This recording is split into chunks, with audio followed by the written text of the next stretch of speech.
Oh, you know what I love? Sports. Love sports. Sports. When When it comes to Texas A&M. Where are you getting this information? Let me tell you. Welcome to TexAgs. TexAgs Live. I feel like I should be listening to the theme song from the Jeffersons. You know, we're moving on up. We will develop men, we will graduate players, and we will win championships on the field. The best way for us to win is to do it together. He is a guy that has gotten better and better and better. He's just got that dog in him. It's been special. The 12th man this past week was unbelievable. And this is a real program. It's not fake. This is a real place. And if you want to be really good at football, this is a really good place to be. You know, if I'm betting on anybody, it's the Aggies.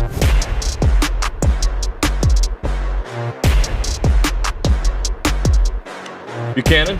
Nuño. Some say that this show is very much like the Aggies. Okay, how's that? We're broken up into thirds, but let's just for a moment pretend we're broken up into halves, okay? We have one good half and one real bad half. And I'm not going to tell you which one the go hour is. It gets better after I leave. or the reverse, or we start off with a bang. What we saw yesterday, I hate to say it's predictable, but it's freaking predictable. Yeah. You know, I know you're a Batman guy, right? Oh, so he's a great dude. So many of the Aggies games remind me of the old Batman TV show. Because the first part, you know, they're in trouble, they're in peril, it looks like they're doomed, and then what do you see? You see bang, pow, wham, they come back they prevail at the end. Well played, and that's sir. what happened last night. So, like, no. Do it all. To me, this team's like a lot of times when you watch a team play, you think you know how it's going to play out because, they just don't have it tonight, right? Like, tonight, they just don't have the shot. Tonight, they're not in sync with defense. But what this team does is they're never out of it, and they're never completely going to win it either, it feels like at times, right? Because, like, the credit that Buzz, I think, deserves, he deserves a lot of credit. One of the credits he deserves is his in-game adjustments. They made defensive adjustments. Mm-hmm. They made offensive adjustments, and it worked. Yeah, they looked like a team that had 3 cups of coffee at halftime. Mm-hmm. Because they seemed to be a little lackluster, or a lot lackluster in the first half. Yeah. They didn't seem as energetic. And they came out in the second half. Really, it started, like Buzz pointed out, just before the end of the half, the last minute and a half. But in the second half, I just got the feeling there for a while that they might pitch a shutout. It felt like that. It was, at one point, was it 7:20 you said that they went scoreless Georgia in the second half? Yeah, 7 minutes and 20 seconds without any scores. And then they didn't hit their first field goal until I think 7:35 was remaining in the second half. So they went 10 and a half minutes, 12 and a half minutes, I think 12 and a half minutes without a field goal, without putting in the basket. They needed some... Which is part of the game. It's a very important, it's an integral piece. And you know what? Even some of the, when they ended the drought with a couple of free throws, I remember thinking, well, was that really a foul? I almost felt like the officials felt sorry for him. You told me a stat that I hadn't really thought of, but was it 4 straight games or a note, I should say? In their last 4 games, this 4-game winning streak they got on, they've had a different leading score. So there was... it's all about the adjustments we're talking about. There was Phelps in one game, Derek Phelps, and then Wade Taylor, or maybe I got those reversed. And then, of course, up in Missouri, it was Pharrell Payne. And last night it was Solomon Washington. Who was amazing, like on both ends of the floor. Oh, yeah. I mean, he was making some steals that I think your opponents just don't understand how athletic he is, how high he can jump, how quick he can move. And if you go across court with a pass, there's a very good chance that he's going to go take it away. But he hit that 3. Yeah. That bounced off the sideline, came in, and that brought A&M within 5. And then I think Henry Coleman got a steal, started to break, and Solomon finished it with a dunk. Nice pass from Wade.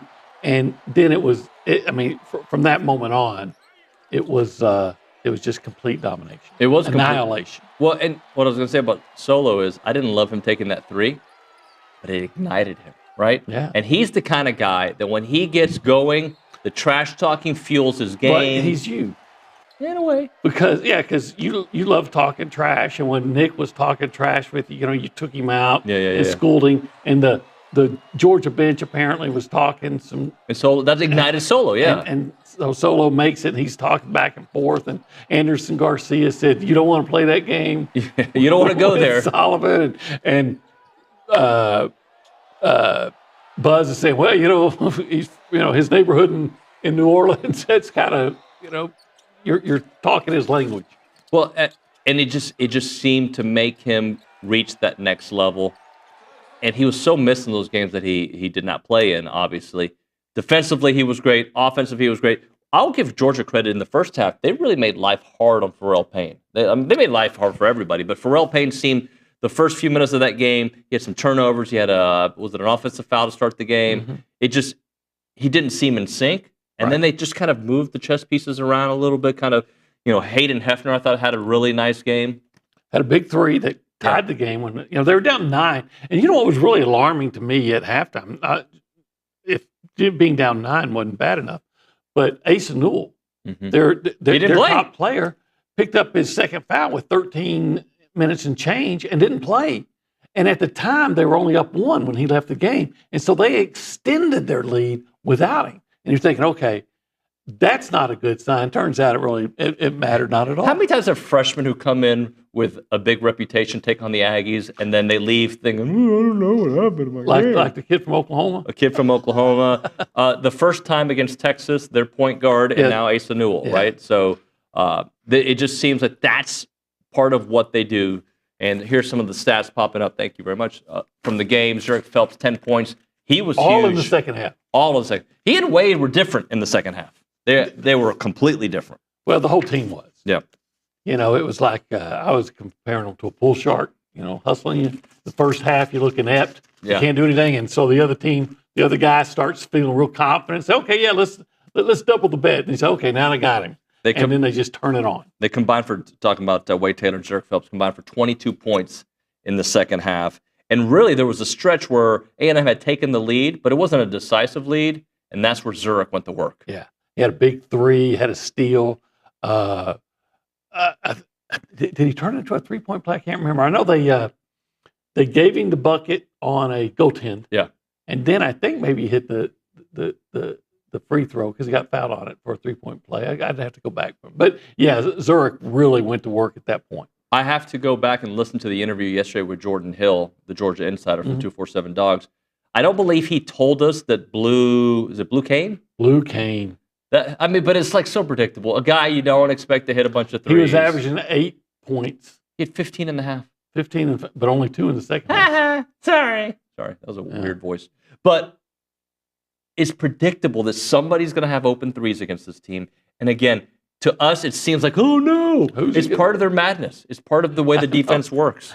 Yeah. They don't want them to hit the threes, but they want certain people to take the threes. But it was funny because guys at Georgia, especially Blue Cane, was just consistently open in the first half. In the second half, he wasn't consistently open. He was, and sometimes he got open, but it looked like he felt the need to rush the shot a little bit. Yep. And then it's the whole Buzz Williams thing. Say, eventually, he believes the numbers are going to play out, and they did. The Georgia hit what? Let me look at this right. They were 6 of 14 on 3-pointers in the first half. That's 40, almost 40. That's 43%. Yeah. Anybody will take that. Second half, 1 of 11. Oh my! It did average out. And you know what? When they hit that one, it was like 1 minute and 15 seconds. So the game was already over. Yeah. When they finally hit one. Here's a couple notes. Georgia 18% in the second half. They went 4 of 22 shooting. They made their first field goal, as you mentioned, at the 7:20 mark. They turned a 9-point deficit into a 21-point lead. That's crazy. They were just so. I don't know that I don't know if I've seen them better in the second half.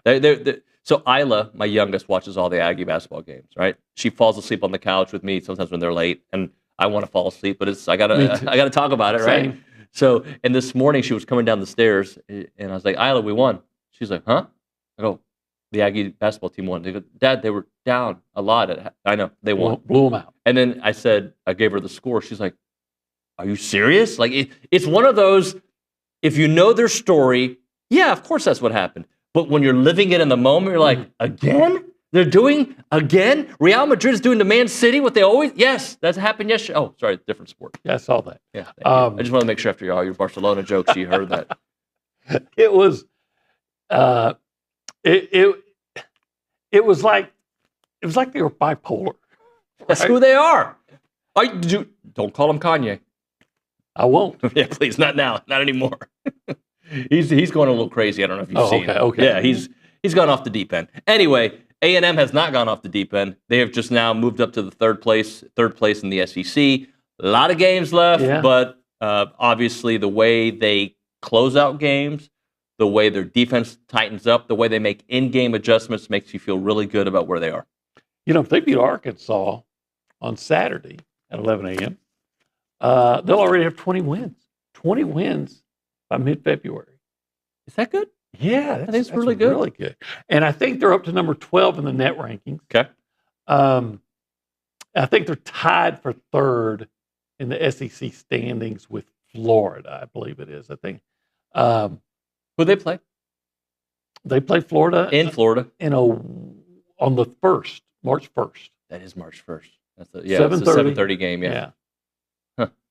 You know where we're going to be on that day, right? Yeah, we're going to be at the Angry Elephant in Cyprus. I have to get the details completely correct, but I believe we're there from 4 to 6 to do a meet and greet. There's a new Angry Elephant. They're in Cyprus. We'll be hanging out, and there's a lot of stuff going on. A&M baseball's playing that afternoon in Houston, right? Yeah. Okay. And so on your way to they don't call it Minute Maid now. They call it Dreykus. What do they call it? Not Dreykus. Dakin. It's Dakin Park. Park. Dakin. Yeah, the big Japanese place on the way. It's just like Reliant Stadium, David. It'll always be Minute Maid Park, to me at least. So Reliant, you don't. Was it NRG for a while? It is NRG right now. It's been NRG for a long time, but I still say Reliant. Yeah, it's. When I was up in Nashville, they changed the name of the football stadium like 3 times. Did they really? It was crazy. Yeah, it just. Oh, anyway, we don't have to talk about that. But we're going to be at the Angry Elephant. We'll be doing a meet and greet. Could be others that pop in on your way to Dakin. Am I saying that right? Dakin Stadium. Dakin Stadium. Nobody's ever heard of it except Dakin. And Aggie basketball. Plant around. Yeah, I've seen it. I've just never said it out loud. Yeah. You know, it's like one of those like, oh, that's how you say it. Maybe if they fire me, maybe I can get a job there. I don't think they're going to fire you. Okay. I think you're okay for at least another week. Another week. You got another week. So as long as Aggies keep winning. Angry Elephant in Cyprus, OB Nuño, 4 to 6, March 1st. And that night is the same night that the Aggie basketball team takes on Florida. The Gators. The Gators. And I think one of their, if not best player, Condon, looked like he hurt his ankle or something last night. So we'll be keeping an eye on how that's going. Yeah. The girl from Sugarland over there is nodding her head, so I must have got that right. The dryer. Kylie, Coley. Oh, well, you know, Caitlin, Kay. I can't keep up with them all. Hey, this is TexAgs Live. It is. We're presented by David Gardner's Jewelers. We are. We are in the Rollo Insurance Studio. Indeed. And this hour, we have a name for the hour. It's the Go Hour. Presented by the Warehouse at CC Creations. And in this current particular area that we're in. This zone right here, that's kind of cool, is the Cool Zone. Yeah. It's actually the holistic planning cool zone. And what's cool about holistic planning is they can plan your investment strategy. Yeah, they can. Your taxes, your tax return, yep. estate planning. And it's all part of that. You can go right back to your investments to do what? Investinprosports.com. I want to invest in pro sports. Yeah, invest in I should go to the website because I don't know if I have the income to do it, but I can at least look into it. Minority share, I'll take 0.5%. Yeah, and there's probably some teams out there that, you know, maybe you can buy low and get in on the ground floor. Like who? Like the Cowboys? Yeah, you know what? I'm as big a Cowboy fan as there is. I don't even think I'm buying anything they're selling. I was going to wait, but I'm going to read Mavericks. Did you see the headline, Dak Prescott's headline? No. Dak Prescott says the Cowboys are very close to winning the Super Bowl. He compared it because he goes, look, it's hard for me to talk about scoreboard when the Eagles are holding the trophy, but look at our record against the Eagles over the last few years. Oh, gosh. That's your quarterback. Yeah. Yeah. I actually like Dak. I just don't like the salary. Yeah. Well, I used to like him a lot, and then I thought that he went for. I grew up with guys like Staubach and Troy Aikman who deferred money so the team could get better players to win. And I think Dak is a guy that cares most about what he can get, and he doesn't really care about winning. How much of that is today's generation of It athletes? is a lot of it. Yeah. And I blame the management for saying, okay, we're going to give you whatever it takes. At some point, you got to say, look, I don't care what some guy in Cleveland's making. The fact of the matter is, you are not good enough to be the highest paid quarterback. And if you're going to walk on that, best of luck, and we're going to see what we can do. There's only one quarterback that deserves to be paid that, and that's Patrick Mahomes. There's nobody else in the same ballpark. There is not anybody. Josh Allen, Lamar Jackson, none of them are on the same level of Patrick Mahomes. It's true. It's true. I mean, if you look at everything he's done from his rookie year, getting to the AFC Championship game, to the Super Bowls, he makes a team full of players to a team not as, aging. They just, yes, I know they've gotten a little bit of help from the officiating, especially against my Texans. But he is the best player in the league. He is the only one that I think, and I think he's restructured his contract in the past. Yeah, and so you got a guy that's making, $60 million and consistently collapses when they get into the playoffs. Yeah. If they get into the red zone, I expect something to go wrong. It's off at an interception. Well, this is still TexAgs Live, not It Cowboys is. Live. So if you want to be a part of the conversation, call us up, 979-693-1150. If you call us, we'll pick it up on the Buppy's hotline, Buppy's catering hotline, that is. You can text that same number, your thoughts on the game last night or anything else Aggie sports related you want to get into, 979-693-1150. We go around the room. We say hi behind the glass to Nick Savage. Nick, good morning, buddy. Howdy, good morning, y'all. What's up? Well, the most impressive thing to me in that ball game was that 22-0 run. Obviously, that's, kind of what put Georgia away.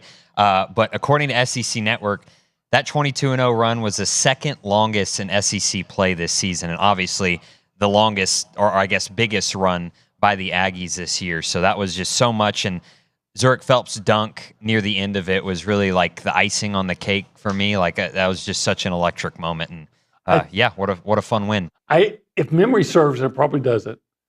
Oklahoma had like a 26-0 run. I think it was against Vanderbilt, but I could be wrong on that. Wow. So that's the longest run, and then A&M's second with 22-0. Look, I'm not going to overrate the victory. They beat a team they should have beat at home, right? I am going to give them major props for a night where it looked like they didn't have it, and they found it. I'm going to celebrate any SEC victory.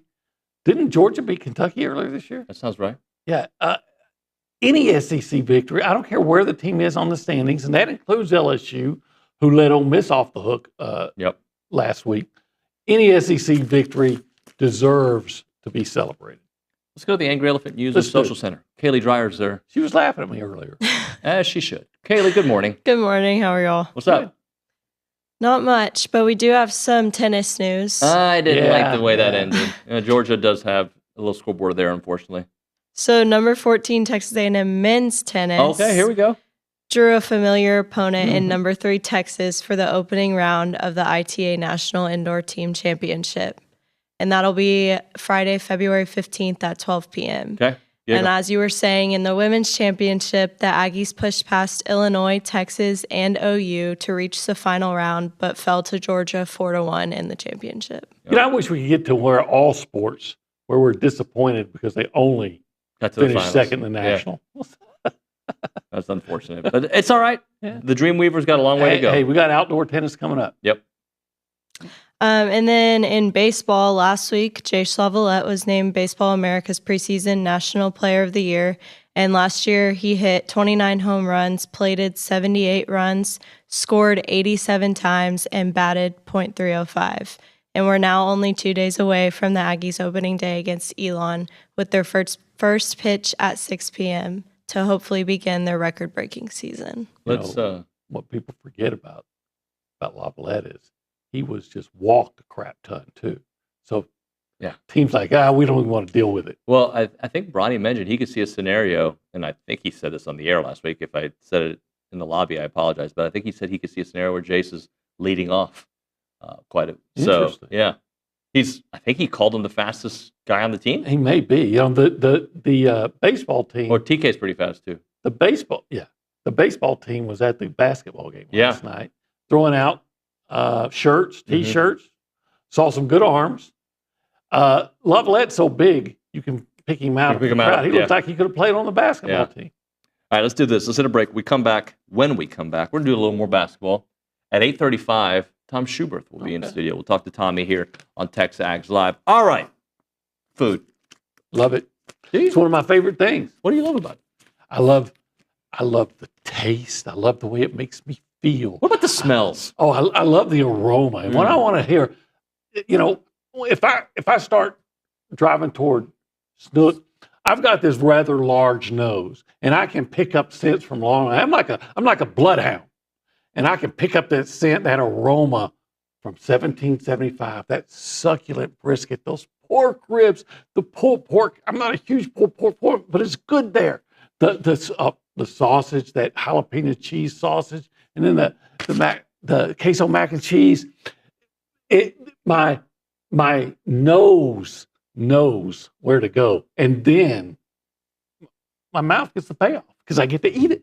Bloodhound. Smell it. Buchanan. Yeah, I got a nose like a bloodhound. Remember when you were Rock Buchanan? Rockadelier. Yeah, but not anymore. Rock's gone, so is Adelier. So now you're Bloodhound Buchanan. I've been called worse often. 1775. They're open Thursday through Saturday. That means they start being open tomorrow. They're open from 10 a.m. until they're sold out. You want to check it out. The website is 1775txbbq.com, 979-492-6241. Online ordering turns off at 10 a.m. 1775.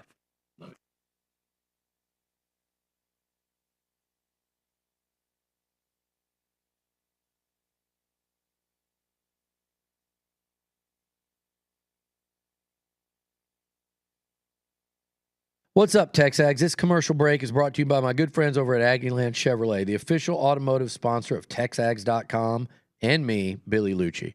Greg Gunn is the proud owner of Aggieland Chevrolet and invites you to visit the dealership to experience true Aggie hospitality. From their friendly staff to the experienced service team, Aggieland Chevrolet is TexAgs approved. Check out the dealership off of Highway 6 in Bryan or go to AggielandChevrolet.com and tell them Billy Lucci sent you by.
And we're back here on TexAgs Live. We're presented by David Gardner's Jules Rollo Insurance Studio. The Go Hour, presented by the Warehouse at CC Creations. Yes, there are some questions about a couple of commits decommitting yesterday. We'll have Jason Howell on the program to do Recruiting Country, brought to you by American Momentum Bank a little bit later on at 10 a.m. And then the figurine champ, noticing that we're going with earth tones today. I just put on a gray shirt. I just put on a green hoodie. But if it's okay, Duck camp in the house. I'm good with the earth. I love Earth. Big fan of the Earth. There's no planet I'd rather live on. All the time? Yeah. Than Earth. Let's talk a little more basketball, shall we? Tom Schuberth is on his way here to hang out with us in the second, at 8:35. A couple things that I wanted to get into, OB, is another Henry Coleman, magnificent is not the right word, consistently good performance. He was good again. Consistent impact. Let me see what numbers he finished with. I got them right here. Let's see. 13.6 rebounds, 6 of 9 shooting. Just very efficient. I mean, that's an excellent game from him, and it's beginning to We're getting used to it. Yeah. But just Henry doing what Henry does. Now, he did miss some free throws last night.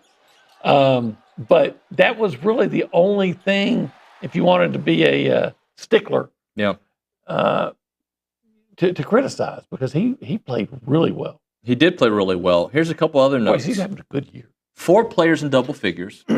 Solo 17. Henry Coleman, as we mentioned, 13.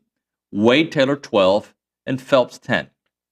And again, I bet 75% of all of their points probably came in the second half. Combined, I'm talking about. Yeah. So when they needed it the most, they got it. And that's what this team does, guys. It seems like. This is what they do on a consistent basis. I scored them 46-21 in the second half. I mean, their second half alone, almost, they would have lost, could have won the game. Just their second half. Because Georgia ended up scoring some late buckets in that one. But it was 69-53. But the 53 points, the way A&M played that second half, made it a fighter's chance. And you know what? We're still wanting to see that game. You're not rarely going to be that dominant for a half, but you're still looking for that game where you're really, really good in both halves. Just from start to finish. And maybe it's not going to come, but you can always speculate that maybe they haven't played their best basketball yet. And what if they do? What if they do in March? They start playing their best basketball start to finish in March. So Billy has mentioned a couple of times, he knows how I'm going to see it, because I don't think I'm a negative Nancy, but I sometimes see the flaws more than, do you think I'm a negative Nancy? No, you're a negative Nuño. Negative Nuño. Nuño. I see the flaws in a game, and I worry about the next game, which for some that doesn't work, right? Like I'll look at oh man, they can't hit free throws. What's going to happen against the University of Houston in a game that's how my mind works. But I can also look at it and be like, how much fun is it to cover this team this year? Really the last few years, but this team this year, where you can win. It used to be, what is Wade Taylor going to do for us? What is Quentin Jackson going to do for us? Boots. What is Boot? And this year, yes, that is still in play, like an alpha scorer at times. But it's maybe solo, like it was last. Is Pharrell Payne carrying you for a stretch? Is Zurich Phelps carrying you for a stretch? Is Anderson Garcia, who was an unsung hero last year? Henry Coleman. It could be Henry Coleman this year, right? Henry Coleman's having the kind of impact that I think Andy had last year in a different way, right? Henry's kind of doing it in multiple facets. He's giving you those tough points, and he's giving you rebounds. Yeah, and you know what, though? You talk about Andy. He was smartest player, especially in the second half. Man, he came out like a point guard, and he's dealing. He had 6 assists, and he had some nice rebounds. And the offense started going through him. He made some baskets. I mean, he was really, really good. I just trust him on the floor. Like, yes, we get used to the double-digit rebounds that we saw so many times last year, the Dominican Robin nickname. But he's just a smart player. Yeah, and I think it was Solo last night said that that Anderson is always 2 moves ahead of everybody. He just anticipates it, a lot like Alex Caruso used to. Hey, let's do this for a second. Can we? Yeah. Can we? Because I promised myself in 25 I wasn't going to read all the comments, right? Okay. Because it derails the show. But I think this one's a good one, just for a minute or two, because I know Tom Schuberth is running a little bit behind. So let's go to the Angry Elephant News and Social Center. Cousin Jerry has a text for us. Oh, Cousin Yeti. He said, "Hey, David, man, you're killing me over here. Mahomes, the best quarterback in the league. I know 2 or 3 that are better than him. One of them play for Buffalo." That's like the argument about, so-and-so's better than Jordan. I mean, how many championships do you got to win? Oh, it's not all about championships. Okay. Yes, it is. How about head-to-head? That's the only reason you play. How about head-to-head? Does head-to-head count? Yeah. It counts. Okay. Had Kansas City won a Super Bowl in the Alex Smith era, in the Andy Reid era, in any era since the Dallas Texans era? Like, when they were always really good. What did Mahomes do his rookie year? I believe he sat down. I believe they benched Alex Smith, who was not bad. Did he get hurt? Somehow Mahomes became the starter, and he took them to the AFC Championship game. Is that his rookie year? That was his rookie year. Huh. Took him to the AFC Championship game. Yeah. How many Super Bowls has he been to?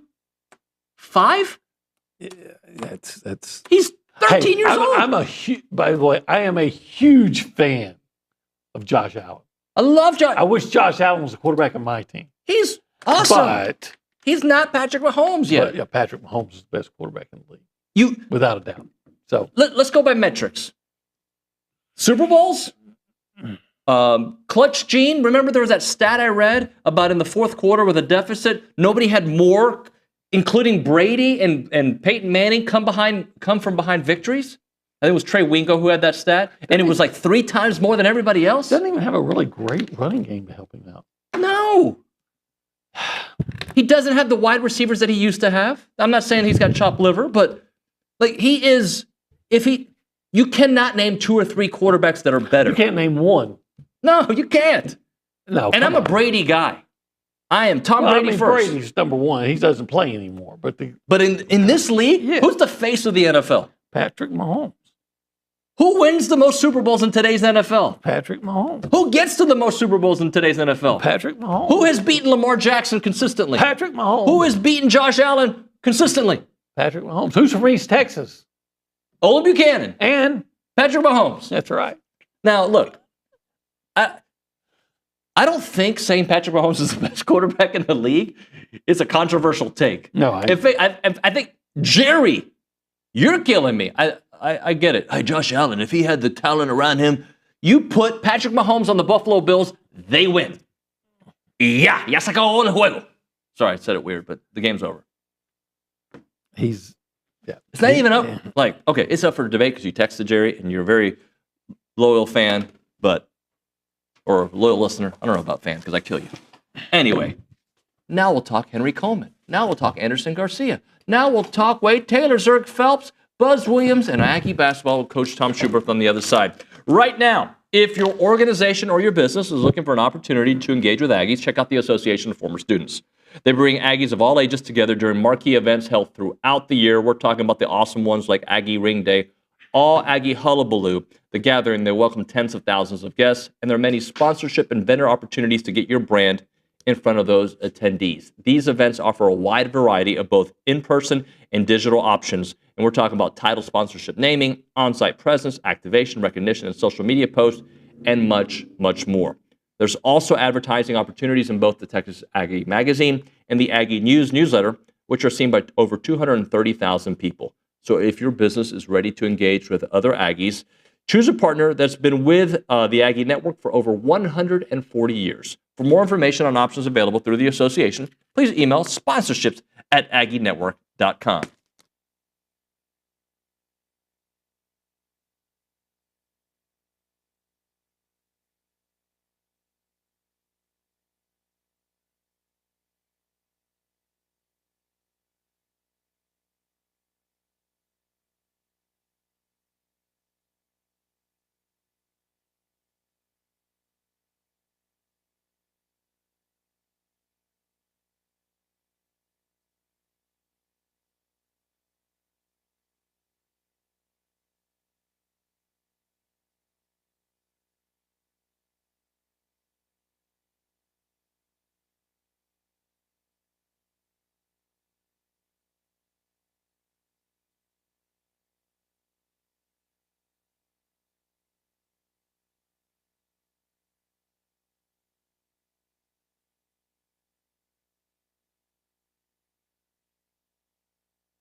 TexAgs Live, presented by David Gardner's Jewelers, Rollo Insurance Studio. Go Hour, presented by The Warehouse at CC Creations. Olin Buchanan, David Nuño, and Coach Tom Schuberth with us. Coach, how are you, sir? I'm doing great, David. I can't believe you asked me if I stayed up for the whole game. Of course I did. Well, your daughter fell asleep. She I heard did, that. yes. Well, that makes sense. Now, I wasn't necessarily happy. It's a lot easier to go to bed at 10:25, whatever the time was when the game ended. Sorry, OB, I know you had to work after a victory than after a loss. And you asked me if I was surprised that, well, not, how did you phrase it? Like, did you doubt that they're going to come back? Yes, there was a moment I doubted it. And then I didn't because they did what they do. Right. Well, considering how bad they played in the first half offensively, I thought, their defense was good. And I listened to people that text and call, and like when opponents get open threes, that doesn't mean we're playing bad defense. In a lot of ways, we're playing excellent defense. The offense is doing what they have to do to get a shot against the Texas A&M elite defense. They move the ball side to side, continue to go inside and out, and make the extra pass to turn a good shot into a great shot. That doesn't mean that's bad defense. That's what you have to do. I thought Georgia got away from it, which most teams do, but most of that was because of the intensity and the determination of the Texas A&M defense in the second half. But I thought Georgia played just how they had to give them a chance to win. They brought intensity. I've never seen them play that good a defense in the first half like they did. They're really kind of a soft team that doesn't have really a defensive identity, even though their numbers bear out, but they never make the big plays. That's why they're 4-8 in the league. So I don't know what your guys' thoughts were, but that's how I saw it. I have to admit that on the one hand, I'm telling myself, how many times do they have to be down at halftime and then come back for you to start not giving up, right? To say, keep an open mind. Sure. Because we've seen this movie play out so many times. And yet you also think, well, every SEC team is good, and maybe this is just one of those nights that you don't have it. Yep. But I guess the moral here is you never assume it's one of those nights with this team. Correct. I mean, you never count them out. 1 for 10 from the 3 in the first half. But, David, I was sat next to Bob Marlin from Louisiana Lafayette, head coach, and we were talking. He hadn't seen A&M this year. And I said, they beat Texas by 20 in this building, and we're 2 for 22 from the 3. You don't worry about the stats. You worry about the big plays. And they made the plays when they needed to make them. I thought the key to the game was when Georgia got the ball to start the second half, and they got it to Newell, and he had that drive, and the ball miraculously came out. They went 13 minutes without making a basket, and it was just total domination. And, once the crowd got into it and the confidence level got going, that game was never in doubt. What is it about freshman phenoms taking on this A&M basketball team that struggle? Well, I think freshmen, you very seldom see I don't think there's many one-and-dones anymore, to be honest, because of all the, international players coming and so forth. The way A&M plays defense, it's hard for a freshman to have a great game. And I made reference to that in the article, in that they've shut down every, quote, one-and-done freshman that they've played against. Johnson had a good game at Texas in the second time. But, that was late, too. They actually did a very good job on him early. So that's what A&M does. They're designed to beat the other team's best player, and particularly a young player that doesn't have the experience and hasn't played against a stifling defense like that many times. Well, first of all, I have to say that it sounded like he was telling Bob Marlin, don't worry about a thing. Every little thing's going to be all right. Sorry, I had to. But Solomon Washington comes out of nowhere, right? Last 17 points. The game before that, Dave and I was talking about this earlier. Pharrell Payne with 20. Before that, it was Wade Taylor going off. Before that, it was Zurich Phelps. Is this a coincidence, or is this something that you think is something we have to be looking for every game? Who's going to be the guy? Okay, so this is, Marlon and I talked about this. He was referring to his assistant coaches.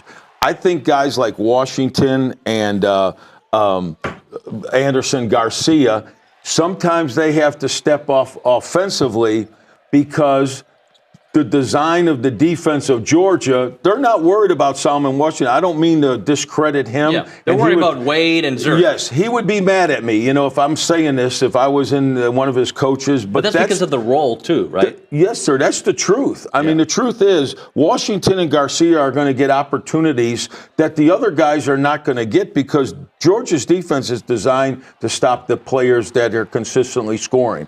So that's a little bit, I don't mean, again, to be a Debbie Downer, but that's a little bit of fool's gold sometimes. Yeah. What if Washington Street from the corner doesn't hit the rim and bounce around and fall in? It's a different story. But, I mean, they still found a way to come back. But I really believe, I know for a fact, I mean, Washington and Garcia were not the factors on the defensive assignments of Georgia. Obviously, they are on the boards and the defensive level. Which opens up Wade and Zurich in the second half. In the second half, absolutely. And then I think they got a little more focused. I think A&M thought they could show up, and not to, again, discredit them. They found a way to win, but they were sleepwalking a little bit in the first half offensively. I thought their defense was good. It's just Georgia was better.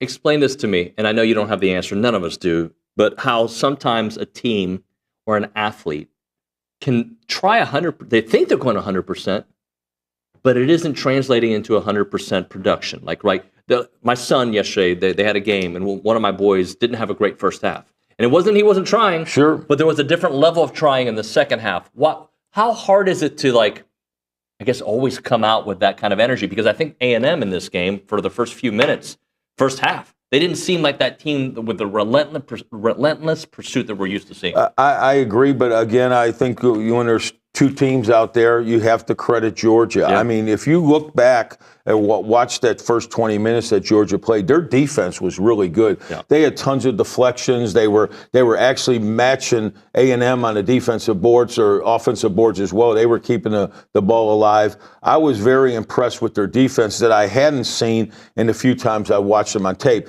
So as bad as A&M was, I think Georgia deserves credit for those first 20 minutes. And then that's that halftime talk. I've always been a believer the halftime talk is more important than the pregame talk, and especially in basketball because it's 20 minutes long. You can turn a game around in a 5-minute spurt where you played bad for 35 minutes and still win the game. And I think that's A&M, and I just think they responded. And it's a broken record. But when you have 8 seniors that have been through it and they're all talented and unselfish, you're going to find a way to win. Obi, start us off in the next segment. Okay. We got to hit a break. We'll do a second segment with Tom Schuberth here. All right, we're talking Rollo Insurance. The difference is real. They're an independent insurance company built around educating you on exactly what you're paying for, doing the shopping for you so that you can accomplish your insurance goals. If you've had a car accident, if it's more than a simple fender bender, maybe it is that, what is exactly going to happen next? Don't gamble on your future. Don't gamble on your business. Details matter. Preparation matters. Consultation and education matter. Go to rolloinsurance.com/TexAgs and start a conversation today with your personal insurance agent. You've got questions. They've got answers. I have my guy Morgan there. You can have several other options. There's so many good people there at Rollo Insurance. The website, again, rolloinsurance.com/TexAgs, or call them up, 888-44-ROLLO. It's the Rollo Insurance Group.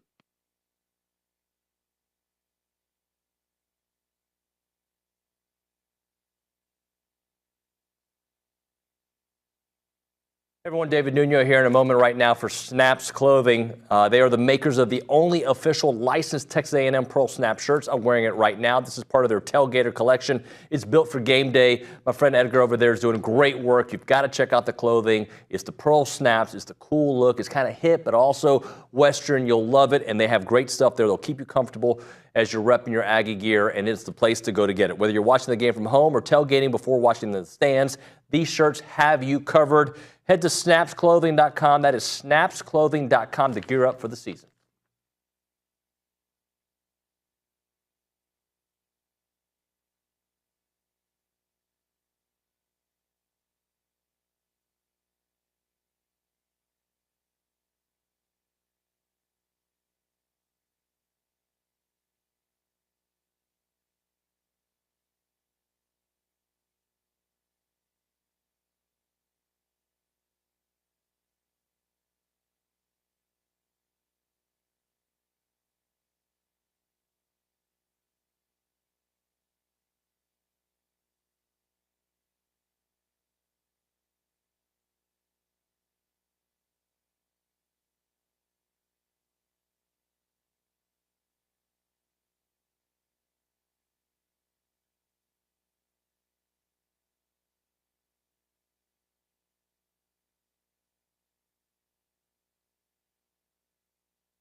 All right, we're back on TexAgs Live, presented by David Gardner's Jewelers, Rollo Insurance Studio. Go Hour coming to a close here, presented by the Warehouse at CC Creations. OB was about to ask a question, so I let OB ask Tom Schuberth a question. Tom, where do you see A&M going in this SEC race? Well, we talked about it earlier. I think they're one of the top 4 teams in the conference, in my opinion. You know, I love Alabama, Auburn, Florida. And then you can't count out Kentucky. I mean, they're a scary team to me because they're all new, and they have that tradition, and they have a lot of weapons.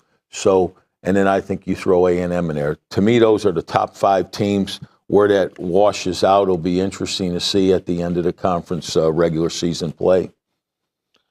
Well, I know you feel like, you said you feel like Alabama's the team to beat, and that you think Alabama's going to win against Auburn this week, and number 1 against number 2.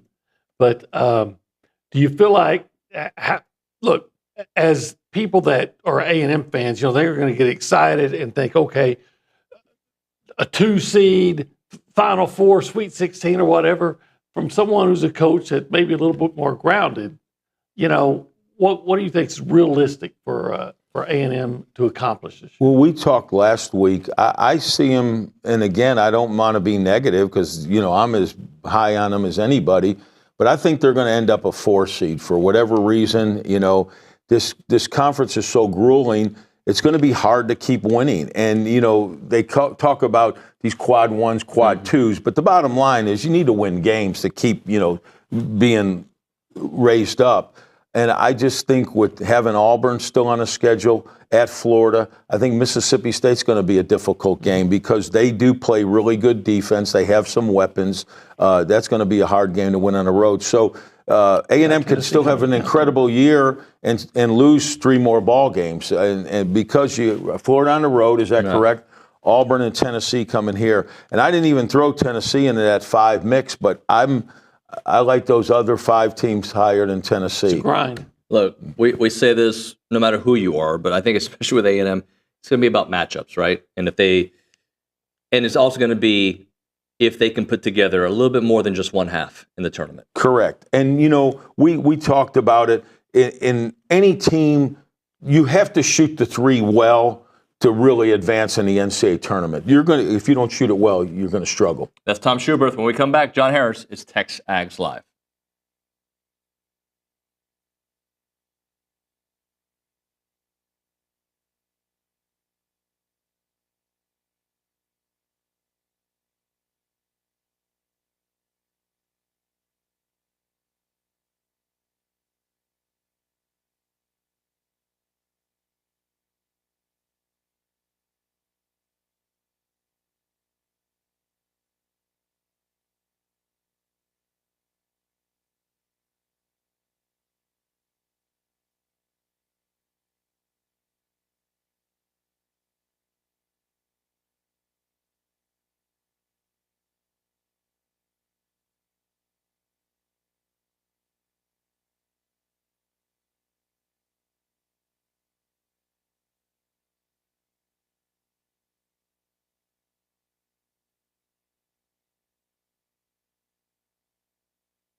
TexAgs Live, presented by David Gardner's Jewelers, Rollo Insurance Studio. Let's go to the Buppies Catering Hotline. That's where we find footballtakeover.com founder and, of course, my dear friend from the Houston Texans, their sideline reporter, John Harris.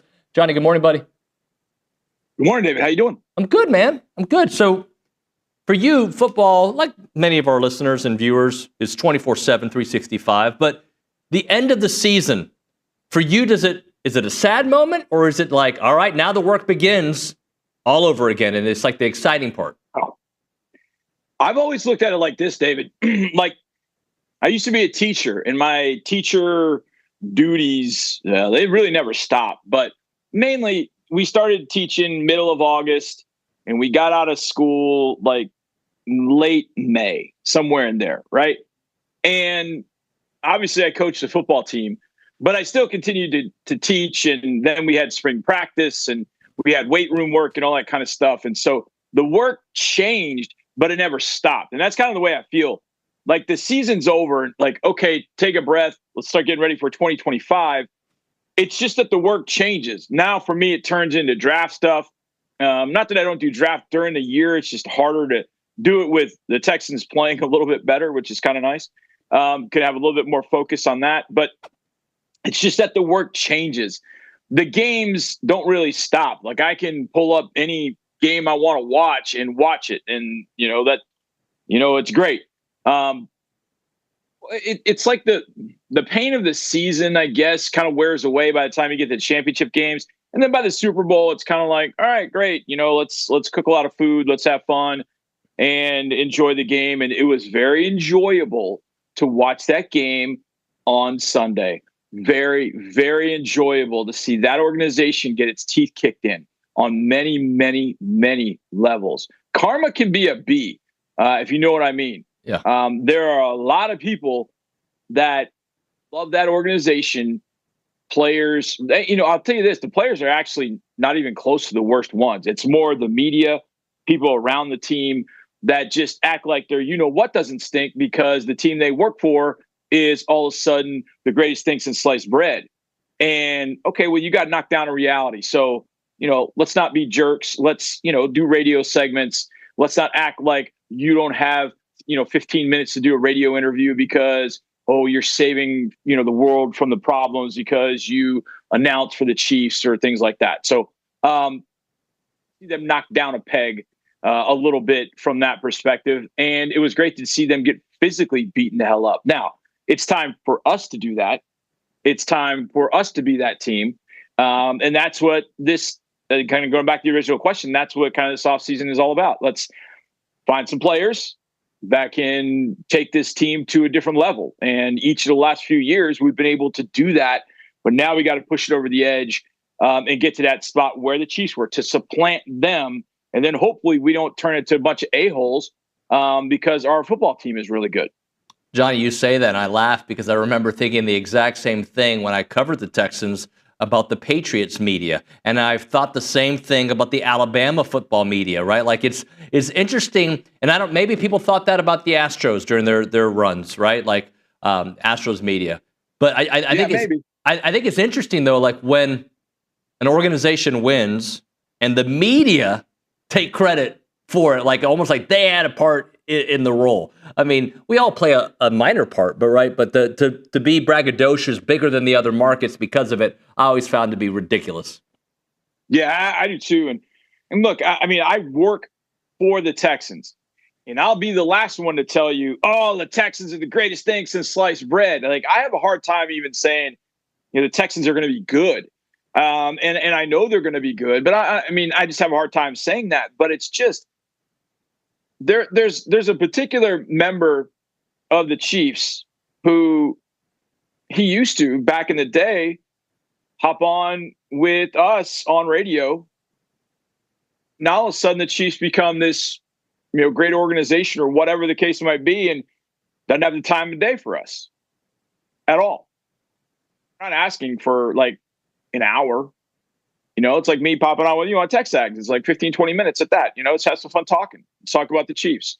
And it's not that. I mean, it's, it's people like Nick Wright who get on like, he's born in Kansas City, lives in Kansas City, but it's like his birthright to tell everybody that Patrick Mahomes is the greatest person since God. So it's like, you can miss me with all that. So on, whatever his show is called, when they were clowning him, I was loving it, because you do a damn thing.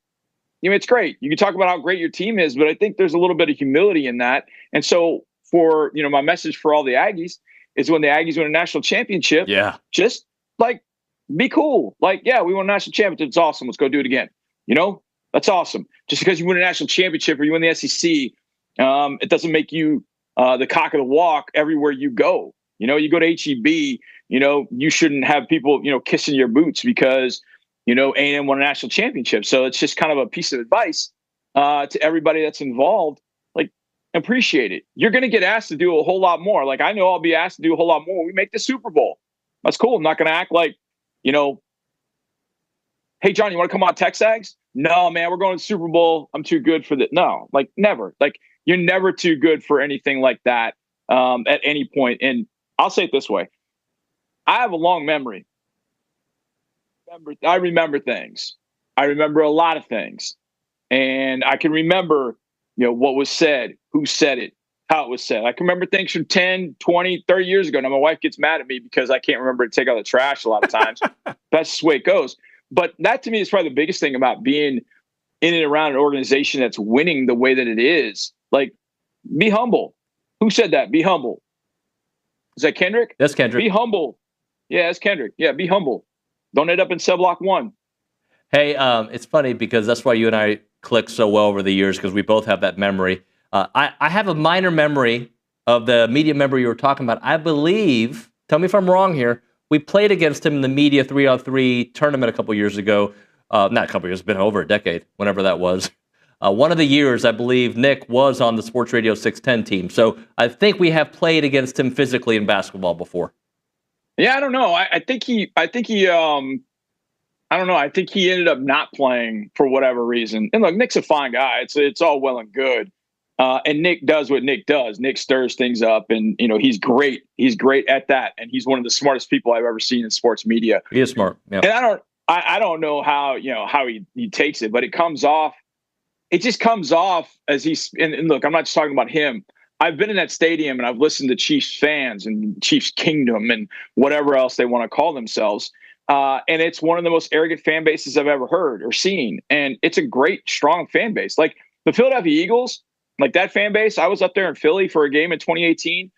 Man, they were loud. They were boisterous, but they were not the obnoxious, the things that the Chiefs fans yell at me because I'm carrying a microphone on the sideline. I mean, they're just, I have no patience for that. I really don't. And they're not the only fan base that does that, but as they've become better, they feel like Patrick Mahomes and Andy Reid are the shield for them. Like they can talk whatever they want and say whatever they want. And Patrick and Andy will make it right. Well, Sunday they didn't make it right. Johnny, this came up on a this came up on a text. I wasn't going to go and bring this up to you, but because you're kind of fired up this morning, I'll bring it up. In the first segment, I made a comment that there's nobody close to Patrick Mahomes in this league. I don't think Josh Allen is close. I don't think Lamar Jackson is close because of what Patrick's been able to do. Now, some of that could be a byproduct of the officiating this year, no doubt. But what he's been able to do in his short time in the NFL makes him the face of the league right now. And I think Josh Allen, as good as he is on a different level. He's not on the same level. I had a texter, Jerry, tell me that he can name 2 or 3 quarterbacks better than Patrick right now. As a person that has seen Patrick up close in playoff matches, right? You've seen him win Super Bowls. Am I wrong for saying it's Patrick and then everybody else? Yes and no. Look, Patrick's incredible, man. Patrick's really, really good. I remember something that B.J. Armstrong said on The Last Dance. He was talking about Michael Jordan. And one of the things that he said was Jordan no longer he wasn't playing the game. He didn't really care about the 30 points or the 20 rebounds or whatever. He was just playing to win the game, and he knew how to do that.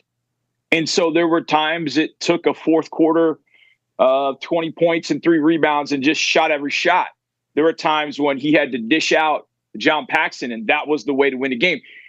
BJ Armstrong said Jordan knew what it took to win that game that he was playing that day. And I feel like that's where Mahomes has gotten to. He doesn't all the flashy numbers. This for him. He didn't have any really this year. Hop can't run anymore. Xavier Worthy was a rookie, but he started to show something at the end. Hollywood Brown didn't play until December. Rashee Rice was out at the beginning of the year. All he had was Travis Kelce, who could just get open in zones. And Mahomes still won 15 games as a starting quarterback in the league. And I think Patrick's tremendous. However,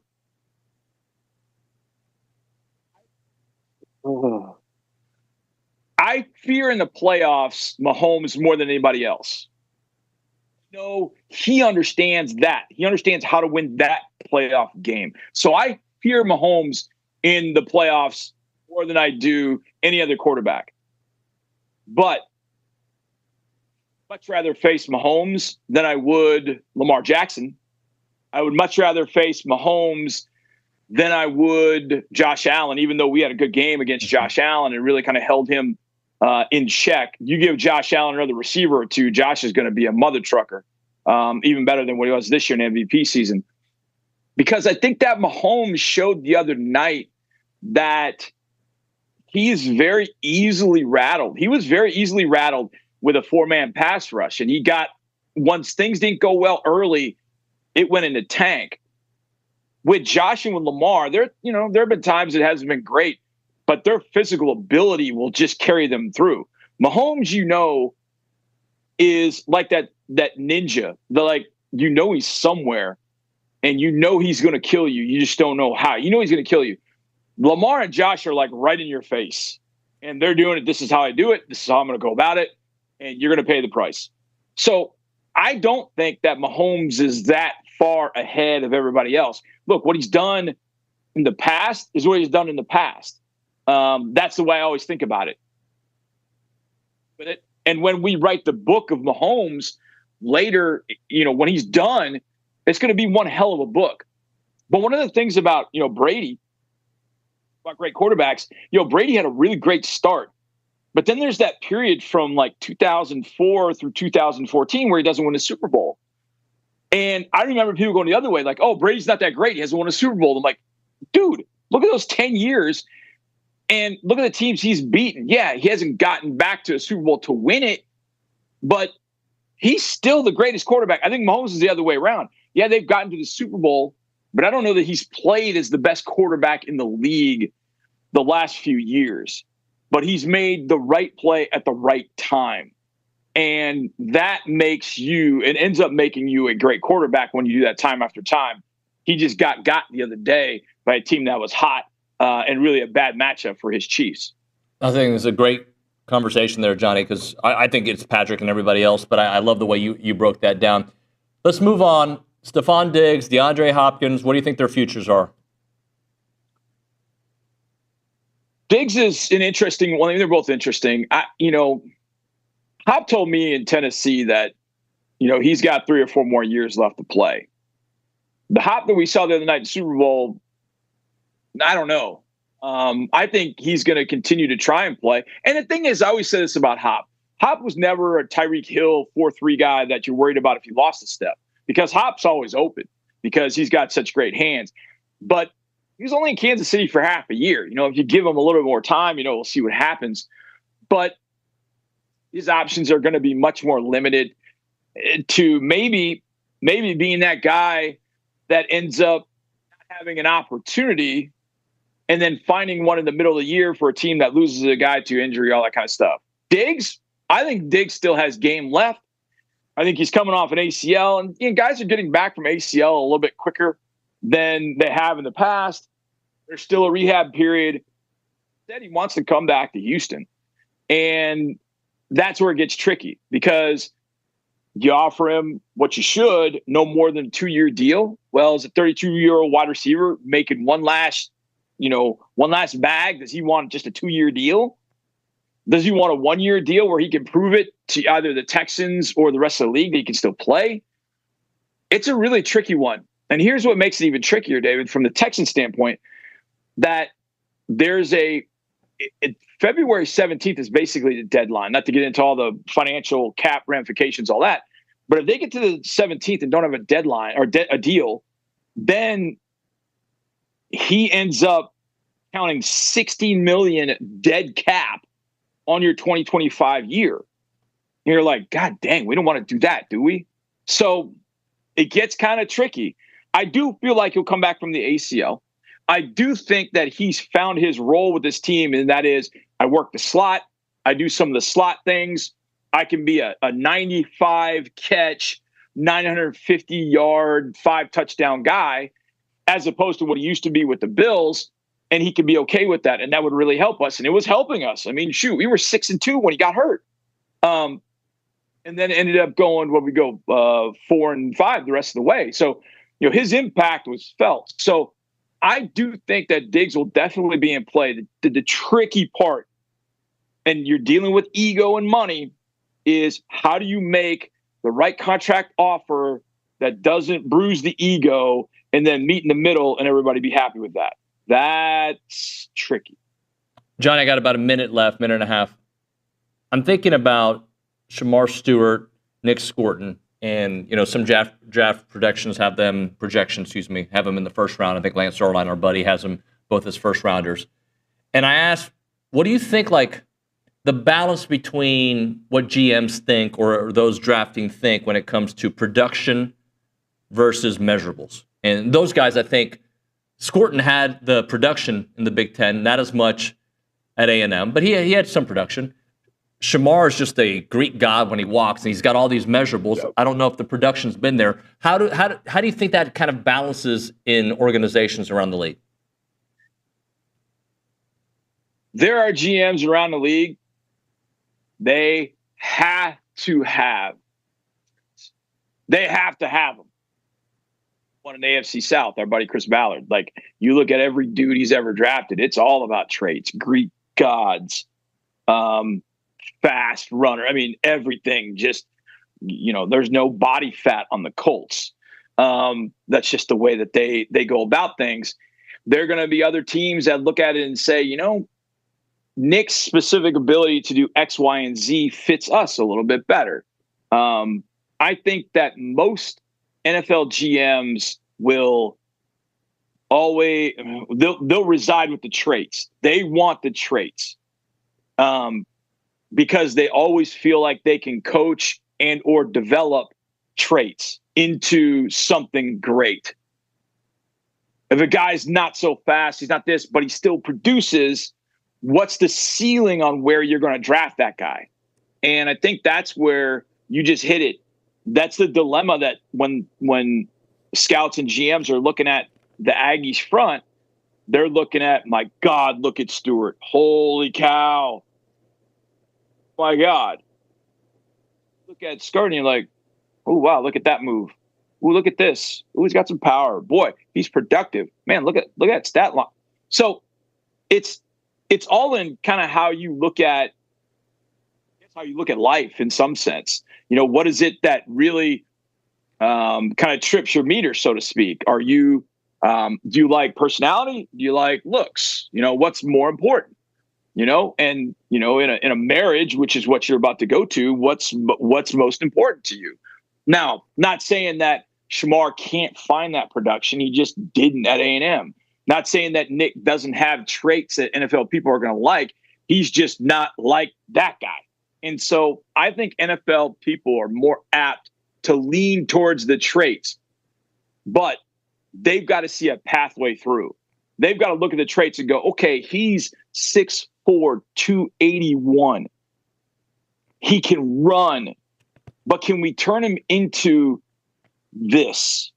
Is he capable of being that? One thing I learned, and you know this, my most famous draft blow up was the Texans drafting Dwayne Brown. The one thing that I missed that I will never miss again is that if there is a guy that has traits and he has the desire to be great, that trumps all. And I forgot about that. Dwayne had an insatiable desire to be great every day. He was going to work at it. If he was bad at pass protection one year, he was going to work his ass off to be better at it the next year. And if he was not as great with his hands one year, he was going to work at it to be great the next year. If you have traits and you absolutely show every single ounce of desire to be great, you will be, unless injuries. And then what can you do? But there are a lot of guys that have the traits that think about the bag first. They don't think about traits to get better. Great example of that is Nico Collins. Go 6'4", 215, kept getting hurt, but he had the desire to be great. So why am I getting hurt? Kind of figured that out. He changed his workout routine and then became great. And Derek Stingley talked about this. Nico's looking for a new contract last year. He got paid. Where was Nico the very next day? Weight room, busting his ass. That is where Shamar has to get to. That's where he's got to get to. Nick's got to get to that too. But I think if they can get there, if they have traits and they want to be great, they will. And that's the most important thing. Johnny, appreciate you. Got to hit a break here. Thank you, buddy. Bye, man. See you, bud. See you, bro. John Harris, Milliken Reserve Time, Farm to Table Community in College Station. They got homes, they got trails, they got farms, they got wide open spaces, and they have a mission to build a healthy community around nature. They've got 2,600 acres of open space, farms, 30 miles of trails. They want to connect families to nature and to each other. If you just want to go out and have a good old time, you go to Milliken Reserve, enjoy your family time, walking, hiking, biking, you name it. If you're looking for a great neighborhood, they've got them. They got the creek, they got the hollow, the meadows. The creek's got homes on 10-acre plus wooded estates. You've got the hollow in a private gated community, and the meadows, homes that are responsive to their natural surroundings. If you want more information, check out millikenreserve.com. That's millikenreserve.com.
Let's go straight to the Bumpy's Catering Hotline because I got to apologize to our next guest. We're way behind the time I told him we'd be talking to him. It's our weekly conversation with Pat Henry, brought to you by the Brazos Running Company, your local Aggie-owned specialty running store where you can find Viore, athletic wear, duck camp apparel in Century Square below the Star Cinema Grill. And with that, we go to the hotline. And there he is, Pat Henry. Coach, I'm very sorry we got delayed in the last segment. No, it's okay. I did have a stopwatch on me, though. Well, you live with one, sir. And you probably had it out a lot this past weekend with 10 wins at the Charlie Thomas Invitational. We had a good meet here at home. I was very pleased with the performances. Had a good crowd, so it was a great competition. Talking to Pat Henry here on TexAgs Live. Let's start off with the men's 4x400, the number one time of the country, 3:02.88. Yeah, I was a little bit surprised by the time. I'm not surprised by the effort because the guys are really they're running well right now. Normally we don't run that fast that early. It takes a great competition to run fast. It's like anything. You play to the competition. The competition is really good. You have the opportunity to run fast. The competition is not very good. You really don't have that opportunity. But this time it was decent competition, but we ran fast. So I'm pleased with the effort of the guys. Heather Abedy in the pole vault. It's nice to see her she's been stuck at one height, and it's been tough going for her, and it's good to see her. She scored 15.5 and a quarter this weekend, 14.5 and a quarter. So I wish it was 15. But she's doing well. And Jamisha Arnold in the 400 meters. Jamisha right now, every time she touches the track, she's just getting a little bit better, and that's the number 4 time in the NCAA. So. Those 3 efforts this weekend kind of highlighted what we did. And we had a lot of winners.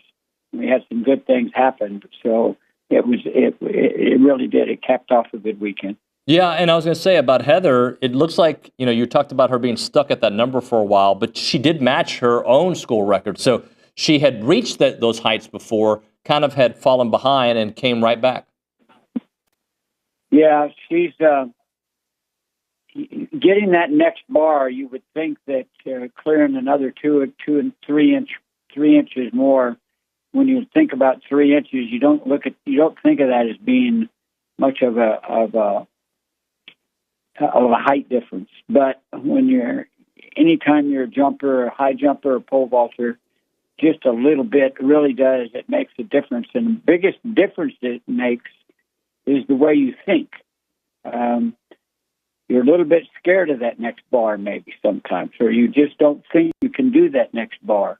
And it takes this kind of effort, this kind of repeat of a good effort to change that mindset. And that's what we're trying to do right now. Coach Henry, my favorite name, Winnie B, triple jump, 1382. Yeah, it's a neat name, Winnie B, but she's been consistent right now, and that's probably the biggest thing going for Winnie. If she jumps 45 plus, she's going to be very competitive at the national championships. And Kamar, 800 meter, 149. Yeah, we're a little bit behind in the 8. We caused our own problem this week. We ran Sam Whitmarsh and Kamar, both of them, and it's really about running fast, trying to run a fast time right now because you got to get a qualifying effort. Both of those guys are about winning, and that's the way it should be. It should be about winning. It shouldn't be about the time. And so sometimes when you get 2 guys that are all that matters is winning the race, it turns into a tactical race instead of a race for time. And that's what this one turned into this weekend. Kamar happened to win it, too, just based on some strength on the last straightaway. So both those half milers, in fact, we got about 3 or 4 half milers, I think, are much better than what we've done so far. Down at Clemson, we're going to try to line up this weekend and see if we can't run a little bit faster. They're going to have to get into championships. How about the women's 4x400, 3:32.51? Same thing with the ladies 4x4. A good run. The competition was not as good as it takes to run much faster than that. So they ran well as our guys in the 3 and the 5,000 and ladies in the 5K. All of them ran better this weekend. Jonathan Chung from right here in town ran 8:13. Jonathan is just, he's a really good competitive guy. I hope he can get in this next meet. I don't know if he can really get in there. I don't know. We're gonna find out. He's a gutsy guy, but he's gonna have to take a chance and do some things he hadn't done so far. So we'll see. Jonathan's a good athlete. He's doing real well. As for Kennedy Fontenot, 3,000 meter, 9:23.61. Same thing with Kennedy. Kennedy is a great competitor. She's a steeplechaser outdoors. But I don't think Kennedy really knows what she's capable of doing. She kind of holds back and then has too much the last 400 or last 600 meters of her race. She's just got a little bit too much left. And she's got to figure out how she's going to use and spread that stuff out over a 3K. And that's a hard thing to do. It's kind of like Shaway Johnson's, the same thing in the 5K. They have to learn how to spread their efforts out over the entire race. And young people think that they can wait to the end of the race and run fast. You really can't run fast that way. You got to spread it out. Last thing for you, Coach. I know you're off. I think you're traveling here this morning. Let's talk about Clemson and going to the Tiger Paw Invitational. Yeah, this is a great competition because there'll probably be 30 or 40 institutions here this weekend. Problem at Clemson, they have a good track. They don't have much seating around the track. And it looks like the weather might be okay because you have to warm up outside at Clemson. They have a track, their outdoor track is right adjacent to the indoor. So you kind of roll the dice here. You just hope that the weather is good enough that you can warm up right outside. They have a huge tent they put up, and they keep it heated, and you can get a little bit of work done in it. But it's a difficult venue, and it's a real challenge if the weather is poor. So we're praying we have good weather. It's a great track to run on, and it's good competition, so it's worth going. Coach Henry, studio next week. Good luck. We'll talk to you soon. Yep. Thank you very much, David. I appreciate the call. Thank you. Thank you very much. I appreciate Coach Henry here and Brazos Running Cup. We'll hit a break. We'll talk about a softball team that's 6-0, a softball team led by Trisha Ford, a softball coach who will be here in studio, I believe here in studio. I'm fairly sure about that. That's coming up next. Right now, Heritage Films, that's the company that makes documentary films about your family business, about your family ranch. So for a moment, just imagine a scenario where you're sitting with your dad that taught you everything. You're sitting with your mom who taught you everything, and you're watching their life story on the big screen. You got your kids there.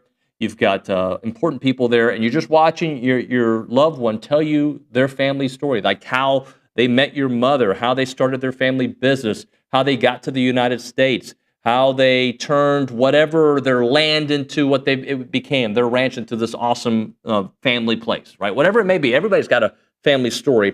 And what Chance McClain and Heritage Films does is they tell that family story in a 2-hour documentary form that you guys can share together for the next generation and the generation after that.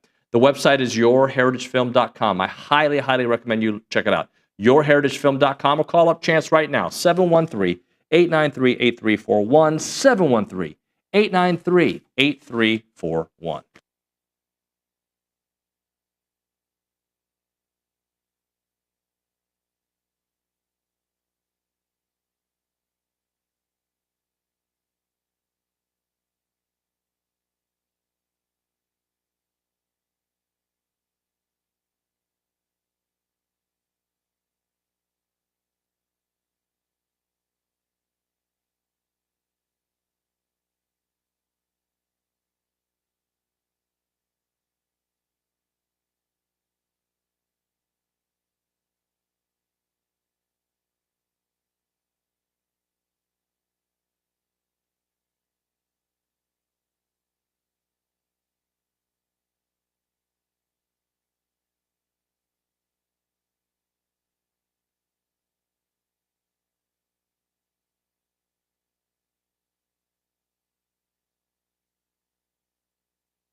And we are back here on TexAgs Live. David Nuño, Kay Nagley talking some softball with Trisha Ford here in the studio. And Trisha, first off, congrats on a great weekend. Thank you. And second, my timeline was flooded with Aggie softball content. It was so great to see. Just talk about opening weekend. Yeah, well, we made it interesting, but I felt like we showed our fight, right? That we were never out of any pitch, any game. So I was very pleased with kind of how we ended up with wins. Like, good teams find a way to win, and I think we did a great job of doing that. And our pitching got better as the weekend went on. Lefty had solid outings when she was in, but we had some new faces and I think a little nerves, but we ended up figuring it out. From a hitting standpoint, just how pleased with you were you with the weekend? You had 5 girls hit over 400. I mean, that has to feel good as a coach. Yes, especially as the pitching coach, right? Yeah. No, they did a tremendous job. Mac Barber is a nightmare. Maya Perez. But what really impressed me was that every part of our lineup got things going. You had the top of our lineup. We have some of the most dynamic athletes up there. We have our big boppers in the middle, but KK Dement, Frankie Vrazel, Kramer Eschte, had a weekend of her life, and so that's when things are going well, is when every piece of your lineup is working. So I look at this note, team pitching 37 strikeouts by only 9 strikeouts by Aggie hitters. So just... it's a good ratio. It's a great ratio, right? Yeah, it is. And, the thing is strikeouts are going to happen offensively for us, but what we did a good job is swinging at good pitches in the zone. And so when you're in some of these preseason tournaments, you see some pitching that you don't typically see. And so it's, who makes that adjustment quicker? Sydney Lessentine, freshman, at 9 Ks, that was the most by a freshman since 2016. Just what did you like from her? Yeah, I thought she was around the zone. Her ball's dynamic, and I felt like she didn't let it was a tight game, so she didn't let the moment get to her. She just kept going out there and throwing, and what I really liked about her is that her and I, this past week or so, I got on her pretty good about like, hey, we're about ready to play here, freshie. Like, let's, tick it up a notch. And I thought she responded really well. And then she sees the results in her game. So I look forward to seeing her 4 years here in Aggieland. Mm-hmm. Trisha, you mentioned Mac earlier. She's been in studio. What a way to welcome yourself to this community, right? Like, just talk about the personality, the production, and just what pitchers are thinking facing her. Yeah, I think, Mac is special. I tell her, I was like, if you were a male, you would be, first rounder, She is a professional hitter, full of life. But when it comes to softball and hitting, there's a method to her madness, right? So she is always, has a plan. She's writing down in her hitting book, in game, she has a hitting book. And so she's just talking through at bat, and she's been through it. She's a super senior, so she kind of understands how pitchers are going to attack her. I think as an opposing pitcher, I would hate. Yeah. I want to follow that up, because how often do young players like that have a hitting book that they're updating in game? Yeah, she's been one of the first that I've coached. But what's cool about it is she's also brought it to others in our program. Coach Harger has talked to them a lot of times about having a hitting book, and they do that after practice or after games, but not necessarily in game. And so now she has a couple of our players also doing that. So that's the great, like when you're around greatness breeds greatness. So, Coach, got to ask you about Kramer's catch. What was your reaction? And then just seeing the aftermath of what, you know. So the thing is I'm blocked. I can't see the left field line, line. So I'm like, I didn't know if Coco caught it, Kramer caught it, like who, because they were all there. So when I was able to watch it on video, probably about an hour after game, I was like, man, that was big time. So Kramer, she cracks me up because I should have caught it the first time. And I'm like, well, you caught it. Like the number one rule in outfield is catch the ball, right? Even if you need 2 attempts. Yes, absolutely. Yeah. Am I right? We're 7-8 minutes into the segment, and I haven't brought up Emily Kennedy yet, which never has happened before. I know. Her second career no hitter, 2-0 on the weekend. I'm sure you can't come up with new things to say, but she's just dynamic. Yeah. She just continues to go out and handle the pressure. Last year she kind of came in and she had worked, but we knew about Emily Kennedy, but I don't feel like the nation knew about Emily Kennedy. And now this year you come into it, everybody is prepping for Emily Kennedy, right? When we play A&M, that's who we're prepping against. And so I thought she handled it really well. She came in some high leverage, high stress pitches, and she did a great job. In Baylor, she came in, ended up getting that win, and then she had her other two that, she pitched the whole game. So, lefty doing lefty things. Yeah. I want to talk a little bit about that Friday game versus Baylor, just because how much resiliency did you see out of your group against a ranked team just to be able to dig themselves out of that? I was, I'll be honest with you, in the dugout angry because Coach Moore, was emptying his bench a little bit and putting in a bunch of pinch hitters. And I had some choice words to Coach Harger. I was like, on our field, and so I might have shared that with the team. But what I love is that they're very calm. They're like, Coach, we got this. We're going to figure it out. Lily Walker is very good. She played at Duke previously. Obviously, they're a World Series team. So she's just a crafty down baller, really steep ball, good changeup. But eventually, we figured it out and then, made it a nightmare. But yeah, for a while, I was not in a great place. But just overall, a weekend that you're 6-0, but you have to win in different ways. Yeah. Those are teachable moments in the good kind of way. You have teachable moments in a loss, but it's so much better when you win all 6. Yeah, my parents reminded me that when I called them on Monday. They're like, hey, it's ugly wins are better than ugly losses. And I'm like, you're right. So, but yeah, what I like about this is they have that in their toolbox for the rest of the season of hey, we can do this, we can do that. We made some, I would say, uncharacteristic errors that, forced some runs that shouldn't have been runs. And so, we have a lot of ways to win a ball game, and I felt like this weekend really showcased that ability. The attendance this weekend, just what can you say about the 12th man and the buy-in for the softball program right now? Yeah, it's exciting. I think really the bat and ball sports right now, Coach Early, opens up this weekend, and I'm excited to watch them. And but I think, when I came here, Jeff Toole and the AD was like, if you put a product on here, the 12th man loves bat and ball sports. And so this week in the Baylor game, I didn't realize, because again, in games, I don't know where, but I didn't realize, but both of my coaches, because they're out on the field, they're like, Coach, there was standing room only up on the concourse. And I just can't thank them enough. We'll continue to work tirelessly for the 12th man, and they do the same for us. You mentioned Mac's work ethic and how it kind of permeates with the rest of the roster. And you've mentioned a couple of freshmen that had great performances to start it off. Talk about their growth, considering they don't have to be the it on this team. It is a collection of its. Yeah. Well, I think what really impressed me is KK had a couple of miscues defensively, and she did not take that into the box, which that is very mature. You don't usually see freshmen, have some things happen and then it not get them flustered.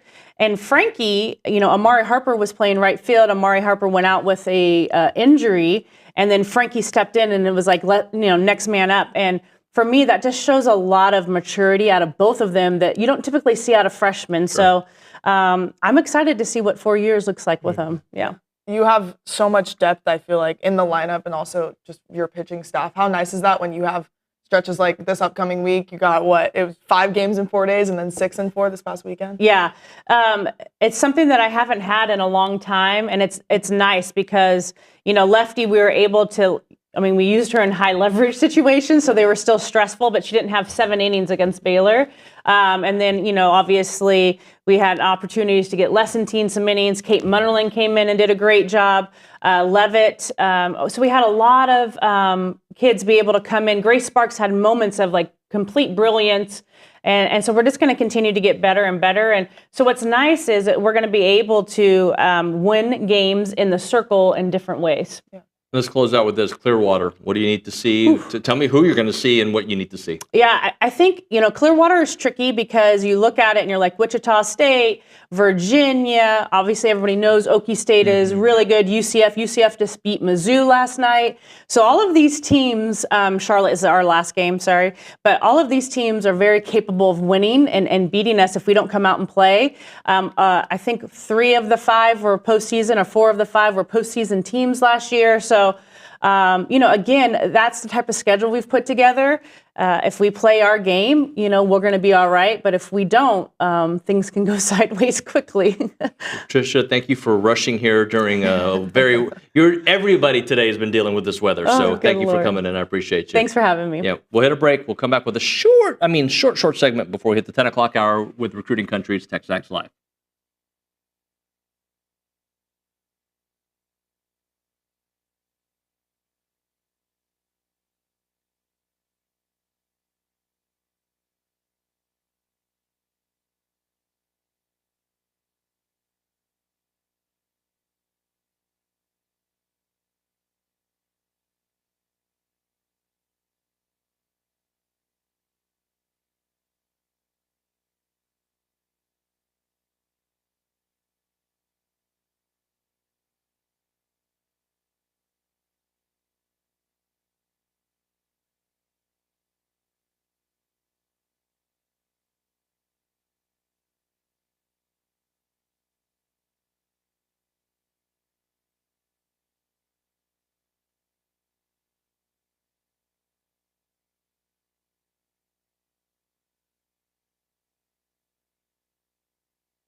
The coaches we get here in studio, they're all great, or on the phone too. Coach Henry, Trisha Ford today. I think Garrett Chadwell is going to stop by tomorrow. A lot of great stuff here on the program. Let's go to the Angry Elephant News and Social Center. I know basketball dominated most of the thoughts early this morning.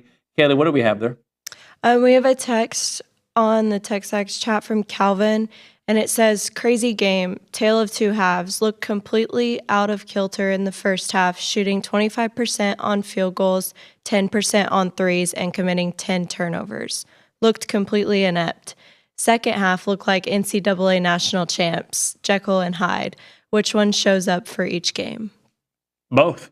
That's what it feels like, right? Because, if Nick can pull up the schedule, we can go through these games and Texas, it wasn't a tell of two halves because they were winning at the half, but Texas made it interesting the first Texas game, and then they ended up winning by 20. The Oklahoma game.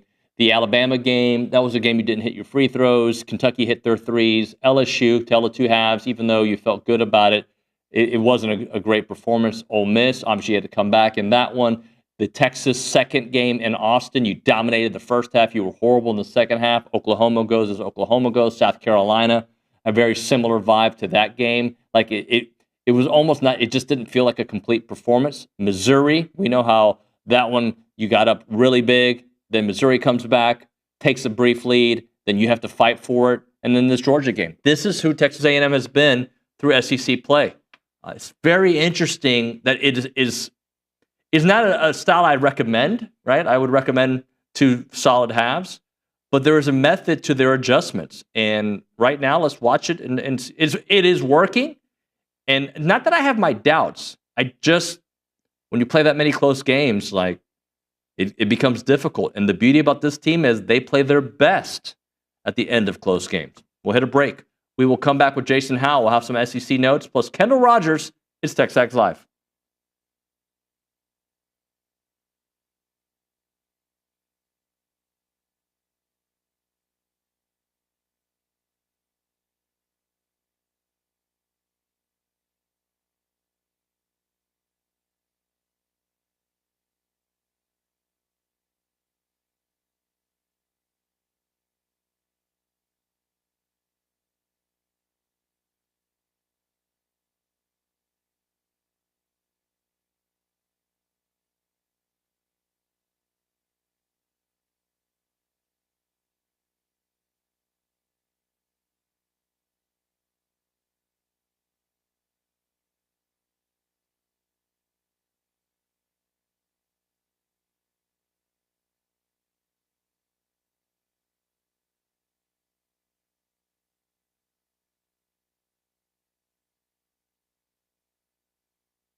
We are back. TexAgs Live, presented by David Gardner's Jewelers in the Rollo Insurance Studio, hour number 3 of the program.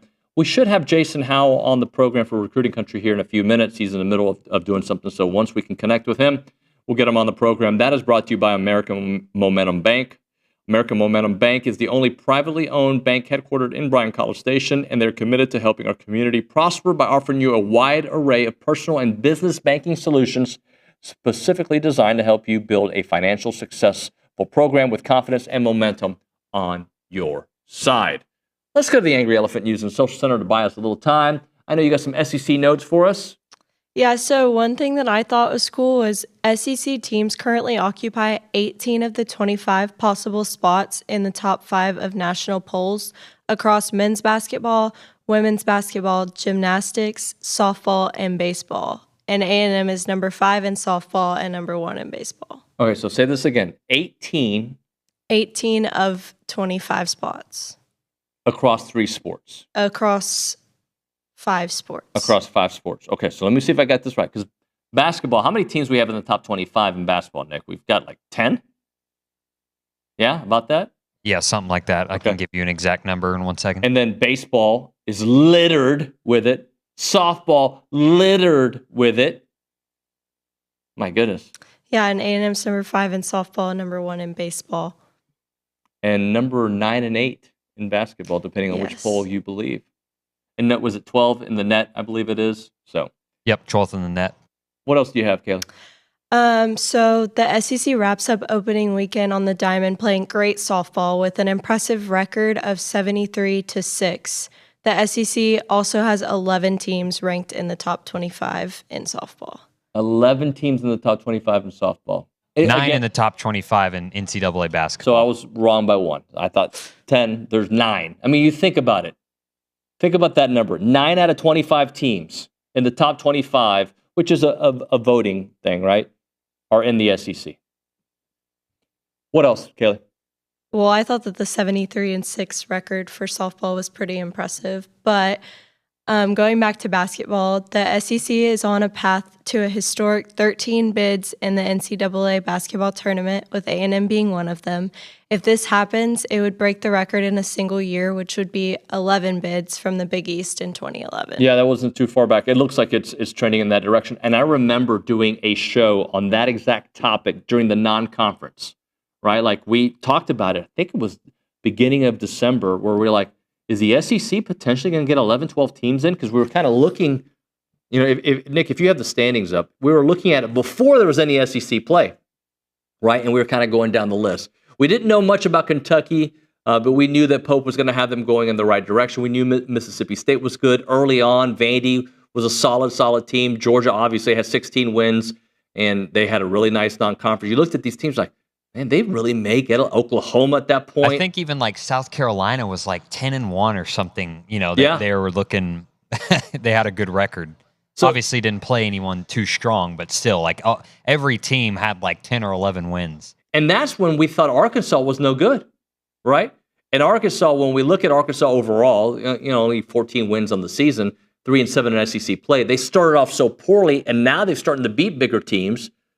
Like it's like they could legit get 13 teams in this tournament, and it kind of goes back to what I like about A&M when it comes to the postseason. Look, I have some of the same reservations that you all have. I do, because when a team doesn't shoot well and you win games by shooting well, especially in March, it kind of worries you. But they have a method to their madness that creates this kind of optimism / belief that they can get it done. The players believe it, right? That's part of it. The folks inside Reed Arena believe it. And then if you're watching from your couch last night, or if you're watching in bed, like ready to go to bed, you're like, I don't know, they're starting to chip away. They're starting to chip away. And they go on a 22-0 run, right? And what they do is they find where they're vulnerable in that game, and they correct it. Or they find where they could be potentially vulnerable against a player that like has their way against other teams. Because Newell, right? Newell was having his world. What was it, 4 times that Asa Newell had been your freshman of the week in the SEC, 4 times already this year. And they targeted him. He had 6 points in the game, got foul trouble early, never got going. In the second half against Georgia, they held him to 18% shooting, 4 of 22. And they turned a 9-point deficit into a 21-point lead. And when you have guards that can score, the way Wade Taylor and Zurich Phelps can with that kind of defense, why not have an opportunity? All right, we'll get into some recruiting here with Recruiting Country, brought to you by American Momentum Bank. We go to the Bumpy's Catering Hotline. That's where we find Jason Howell. Jason's been a minute. How are you, sir? I'm good. Got the call about 10 minutes ago. The wife's car battery died at the gas station, so I had to sprint out and come right back. So it's been a good, fun morning already. Nice and cold outside. So, yeah, good times up here in DFW. AAA Jason Howell, right? If I have a problem here in College Station, I call you up. Yeah, go for it. I had to Google. So had to break out. That's my car expertise right there. So just to make sure I was on the right track, but we got it jumped off. It was good to go. I want to make sure I heard this right, because it sounds like something I would say, but I didn't say it. You had to Google how to jump a car. You didn't want to blow up, right? Is that basically what you're telling me? Yeah. I just was like, okay, it's been a little bit. Refresh. Okay, cool. 5 seconds of reading. Hey, that was. I have empathy here because I've jumped a car and I've changed tires. But Carson Stein at Brian Broadcasting knows this. Like, I had to, it had been so long since I had to do it. I was like, wait, hold on. Am I doing this right? I didn't do it right. But I know how to do it, right? Yeah. So, anyway. Refresh the memory. Yeah. Sad. It's a sad. I understand. Yeah. Judgment all around, I'm sure. So, yesterday was interesting, getting a couple decommitments. Let's take them in parts. Xavier Tiller decommits the big tight end. 6'4", 220. I don't know if you were surprised by this one, were you? No, I mean, he's a guy that's been looking around a little bit. When he committed, it was kind of a unexpected thing as well. So he was at the LSU A&M game, and the atmosphere and a lot of that played a big role in his decision, along with guys like Aaron Gregory and Jordan Carter are making their decisions as well. So I think that kind of factored into some of his. I don't know if I'd call it second guessing, but just not being maybe as solid as some other guys. And he's been a guy we've been watching and monitoring as the January contact period took place, and I know Auburn's been a big factor there. You've had a number of coaches that were through the school, so he was continuing to look at his options, and it was something that we kind of had a feeling if there was going to be a decommitment, he was a guy that we thought could be one of the first ones. And then the other one was Deuce Gilbert, which again I think A&M has gotten. If I remember Bronny's post about it yesterday, it was like A&M's getting calls from cornerbacks. Like there's still interest. Yeah. When I posted, I guess last night when this happened, it was A&M has been keeping an eye on, had several top of targets at cornerback that were on their board that have been to campus multiple times. You've got Jordan Thomas out of New Jersey. Brandon Arrington would fall into this category. He's listed as an athlete because he's a heck of a ball player all over the field. But he's a stud cornerback as well, and he's a guy that A&M has made a big priority. You see Coach Peterson out there with him. He visited a few times this fall, and look for him to be back this spring and for an official visit.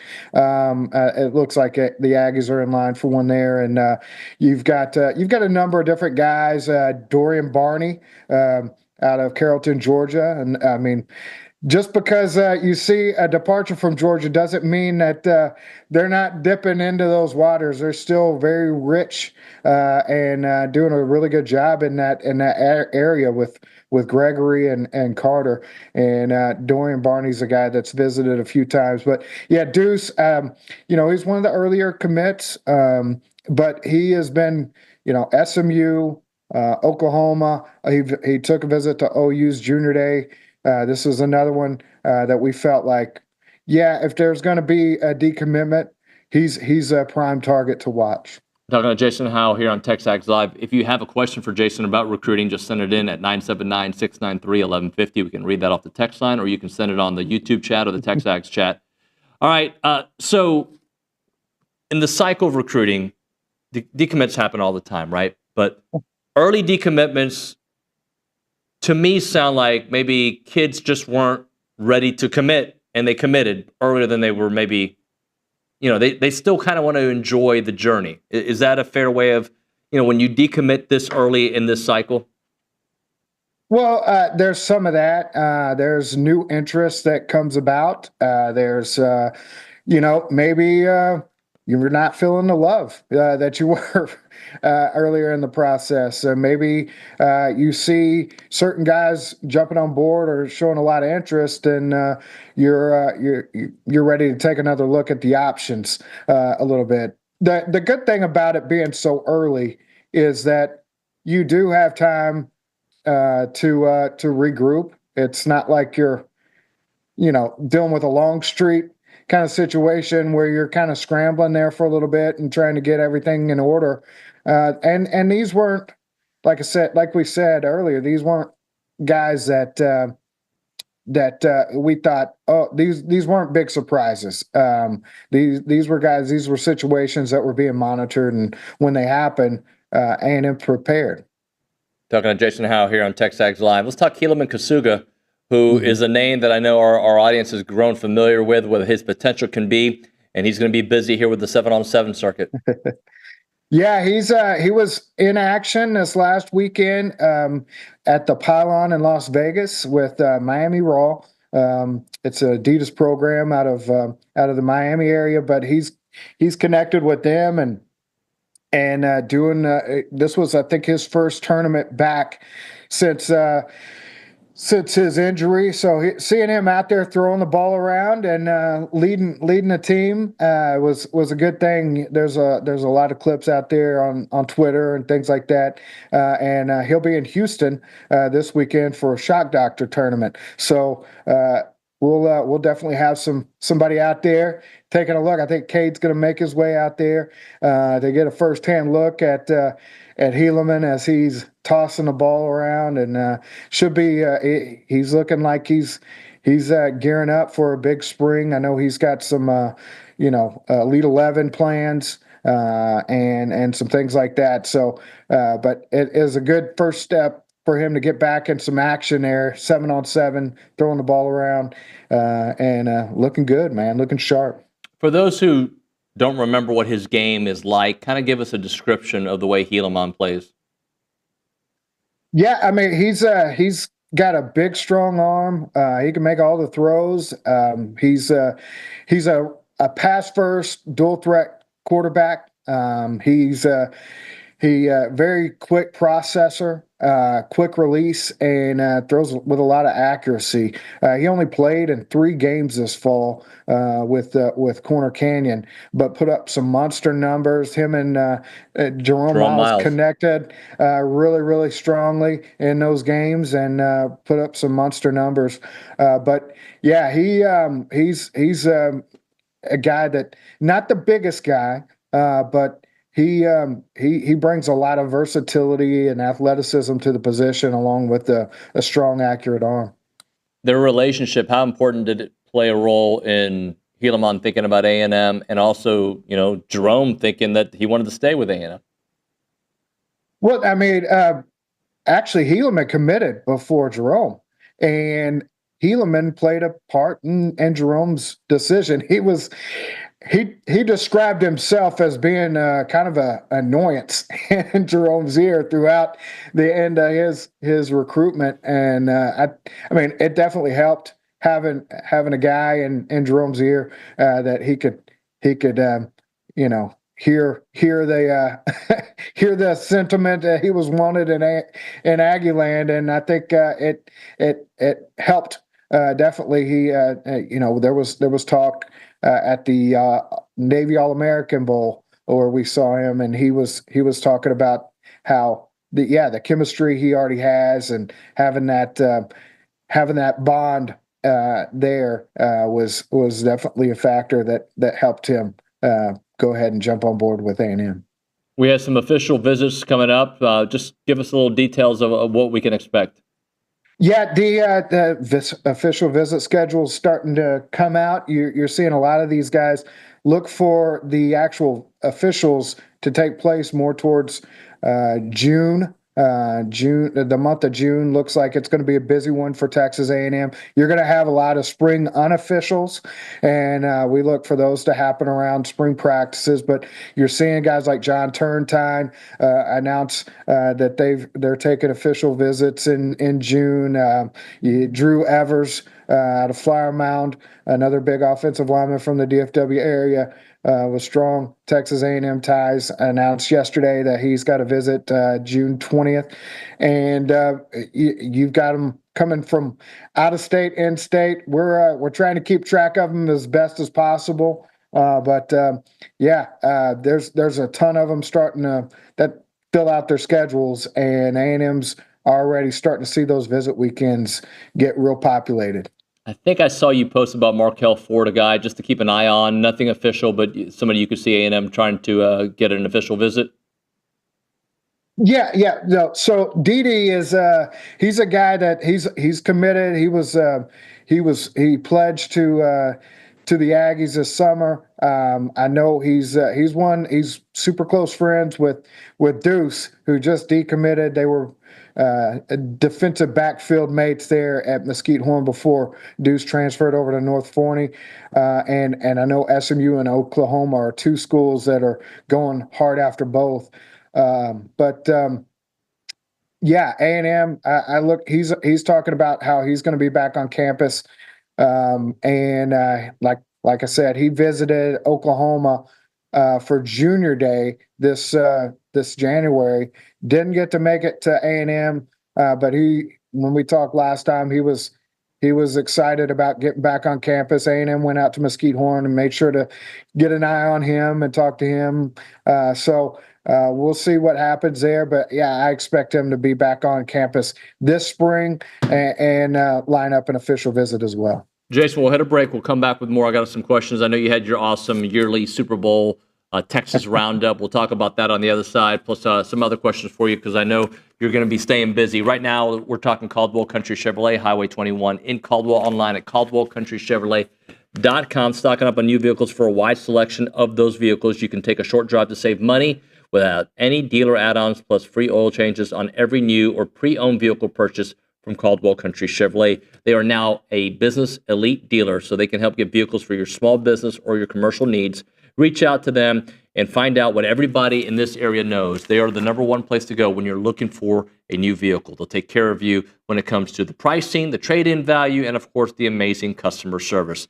And it's not a far drive. We're talking the edge of Bryan to the beginnings of Caldwell. We're talking about 15 minutes, a short conversation away. But you'll see the difference when you step on the lot and do business with the great people at Caldwell Country Chevrolet. Highway 21 in Caldwell, online, CaldwellCountryChevrolet.com.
It is TexAgs Live. We are presented by David Gardner's Jewelers. We're in the Rollo Insurance Studio. This is called Recruiting Country, brought to you by American Momentum Bank. So, Jason, every year when you put this list together, I got a kick out of it because I just, in fact, I talked to Josh Pate on the show yesterday, humble brag, and that was kind of one of the topics. Is like when we watch the Super Bowl, when you're so tied into college players, you look at it through that college football lens. For you, it's probably a double lens, right? You've got one eye so much college and the other eye so much high school, and you put up your list of 12 Texas high school products in the Super Bowl this past weekend. Yeah, and I was looking at the active rosters on that, and of course that changed on game day. You had some late knocks from the active roster. Ananias got knocked out. Lewis Sign from Cedar Hill Trinity Christian got knocked down, and I think there was another guy, B.J. Thompson, who played at Stephen F. Austin and Baylor that were on my list of guys from Texas high schools and from Texas college products that were playing in the Super Bowl, and but yeah, it was a strong group. And you had some pretty key players in there doing some big things for both teams. I mean, you saw Milton Williams from Crowley with the late sack. You saw Moro Jomo from Katy and the University of Texas there with a lot of work done in the trenches for the Eagles. Lane Johnson from Groveton, and the stories like Lane moving from quarterback to tight end to offensive tackle at Oklahoma. I mean, it's always a lot of fun. I know I went down the list. Nicholas Bolton is a guy I loved at Frisco Lone Star. Loved his tape, but he was just 5'10", 5'11". Didn't quite meet that standard of of a top prospect, and here he is, just claiming championship rings and was an All-American at Missouri. So I mean, it's fun to watch these journeys, and of course Patrick Mahomes and Jalen Hurts, and like I said, Jalen Hurts is still battling the same criticisms he's had when he was at Channelview. Yeah, I mean, he can run, he's athletic, he's strong, but he's just wildly inaccurate, man. He just can't seem to figure it out, and yeah, I mean, it seems to work out pretty well for him. He's done all right. I guess the accuracy and all that stuff, he's figured it out enough to be playing at a championship level, taking home a Super Bowl MVP. So, yeah. But, the state of Texas is always really involved in the Super Bowl, and it's always a lot of fun to recount some of those stories from the recruiting trail. I'm glad you said that about Jalen Hurts, because on one of the posts you had, and this was before the game, you said only 5 Texas high school products have won Super Bowl MVPs. Patrick Mahomes has done it 3 times. Nick Foles from Austin Westlake, Von Miller, DeSoto, Gig'em. You have Drew Brees, Austin Westlake, and Harvey Martin from Dallas South Oak Cliff, that back in 1978. And now we can add Jalen Hurts, Channelview, part of that list. Yeah, and it's kind of funny. I mean, I guess if you look back at all the Super Bowl MVPs and things like that, you're going to see it dominated by quarterbacks and defensive ends.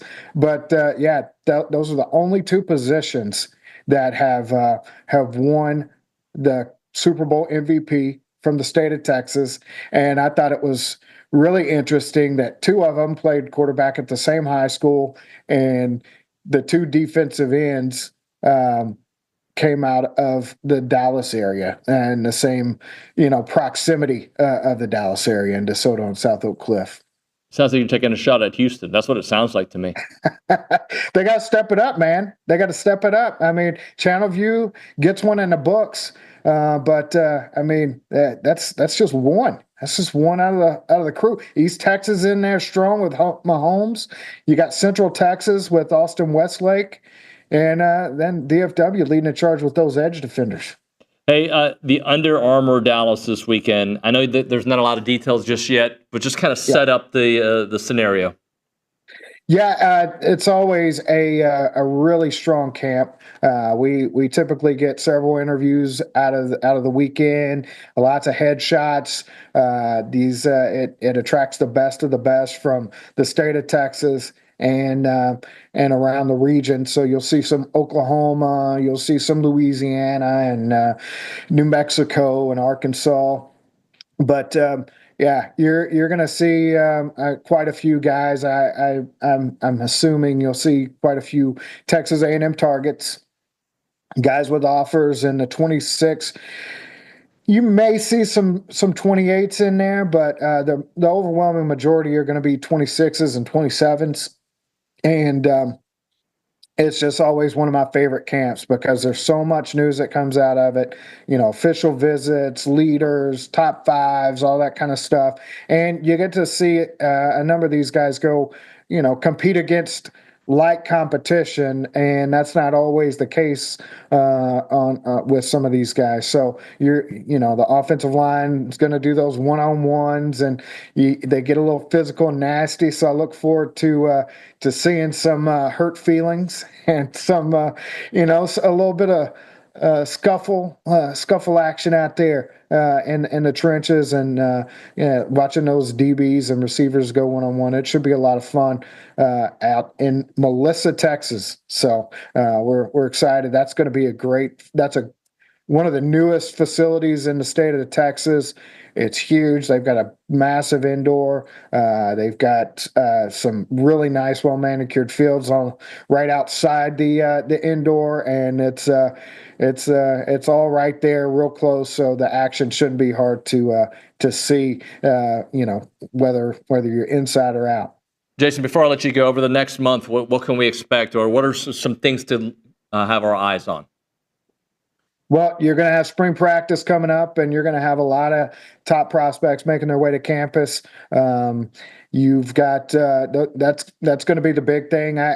We typically see a little bit of a lull when it comes to commitments around this time. You may see a few jump in the boat here or there. I know Tiger Ryden this time last year was a guy that that kind of surprised some people when he made his announcement on the 19th of February. I know I did that interview from a AMC movie theater, lobby. So we typically see a little bit of action, but it's going to be a lot of preparing for spring visits and getting things lined up for official visits. So stay tuned for those kind of announcements throughout the next few weeks, and we'll continue to keep you updated. They're hitting it hard with a lot of their A&M's in a very strong position with a number of key prospects, and I expect those visitor lists to be some who's from not just the state of Texas but across the nation. Jason, great stuff, man. Thanks very much. Always appreciate you. See you, bud. Carson's going to hate me because I have to do double days now. Should have done it at the beginning of the segment, and we got to call Kendall Rogers up. So I'm apologizing to Carson on the radio waves. Caller number 12, 979-693-1150. We'll hook you up with your choice of a dozen pepperoni rolls and a large one-topping pizza from Double Dave's. They've been serving Aggieland since 1984 with your favorite pizza and, of course, those world-famous pepperoni rolls. Reliable in-house delivery, bringing piping hot goodness straight to your door. Just click on doubledaves.com, and your favorites are on their way.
And we're back here on TexAgs Live. We're presented by David Gardner's Jewelers, Rollo Insurance Studio. We go to the Buppies Catering Hotline for our first hit of the baseball season. We had Kendall on about a month ago, but we got to go to it to talk to Kendall Rogers from D1Baseball. Kendall, good morning, buddy. How's it going? It's going well, man. So, look, I know the answer to this today. I want to know what the answer is in a month and in 6 weeks, but how bullish are you on A&M being able to navigate the number one ranking that they come into the season with all the ups and downs that happen in an SEC season? No, I'll say this. I think if you look back at previous teams that have been ranked number one, you always have a little bit of concern that the limelight will get to the team or whatnot. But I go back to an interview I saw. I can't remember if it was Travis Brown or Luke or somebody posted a video of Hayden Shot a couple of weeks ago, and they asked him about being number one, and like it was the most Hayden Shot answer ever. But I think that his response, just kind of being a little goofy, but also, hey, like, bring it on. I thought that told me a lot that, him being the leader of this team, a team typically takes on the personality of its leaders. And if that is the way that this team kind of traverses the season, I feel really good about their chances, because this looks like a team that, hey, they know they're really good, but you know what? They don't think they're untouchable. And so I think they're focused. I think, in a weird way, I think that, if Schloss was back this year, maybe there's more of a chance of them not living up to expectations. But I think with him gone, with Early taking over, Early being a little bit what I would consider a little bit more kind of hard-nosed, kind of a, chip on their shoulder type, I don't have any concerns about that at all. Well, considering that, like, let's point at some deficiencies that you think, well, I got to see this answered before I go all my chips in. And then I want you to compare it to, like, other teams that are considered to be good and their deficiencies, Kendall. Yeah, if you look at A&M's deficiencies right now, I guess we can call them deficiencies. It's more like I just kind of want to see it. But the biggest thing for me with this team is, how does the back end of the bullpen shaping up? Because I think we all are believers in Josh Stewart and Clayton Freshcore, and Weston Moss is a really nice arm, et cetera. But, Evan Ashenbeck last year, just what he was able to do, like, it was when he was in the game was essentially over. And, is there a guy, Cam Freshcore and Cam Stewie, guys like that, can they be Evan Ashenbeck? And that's a really, really tough shoe to fill. But I think that's the only thing for me that I look at and go, okay, I really want to see how that pans out. I think they'll be good. Can they be like 75 to 80% of what Evan Ashenbeck was last year? If they can, that's really good news for this team, because I'm a full believer, obviously, in Prager at the front end. I think Lampkin, I thought in the last year, I thought his stuff was the best that looked all year long. I think he takes a step forward. And then Miles Patton, he wasn't awesome the day I saw them in the fall, but it sounds like he's been really good. He's, this lineup has had trouble squaring him up. He's got good off-speed stuff. So, A&M right now just checks all the boxes. And I guess positionally, if you're going to ask me, hey, again, like, I don't really consider it a deficiency, but like the one question mark, I guess, would be, what do they do at first base with, Matt Bergevin and, Blake Bender up? Those two guys are both, big time power hitters, but will one of those guys kind of stand out defensively? Because you know what, if not to say either one of them is a poor defender, but you've got to have really good defense at first. We saw that with LSU a couple years ago with Trey Morgan, with his awesome defense. He saved game after game after game. He's the reason why his defense at first base is the reason why they won the national championship to some degree. So that's how important defense is at that position. And of course, Caden Kent shifting over to shortstop, that will be really interesting to follow, just because Ollie, I thought, was really good last year. Talking to Kendall Rogers on from D1Baseball. So I'm looking at some of the top 10 here, and I'm just thinking to myself, like LSU last year, they didn't finish the season ranked. They always are going to be, contenders. Tennessee, Arkansas. Just when you look at all these teams in the SEC or just top 25 in general, like, who is somebody you think right now is a pretender and potentially a contender we're not thinking about?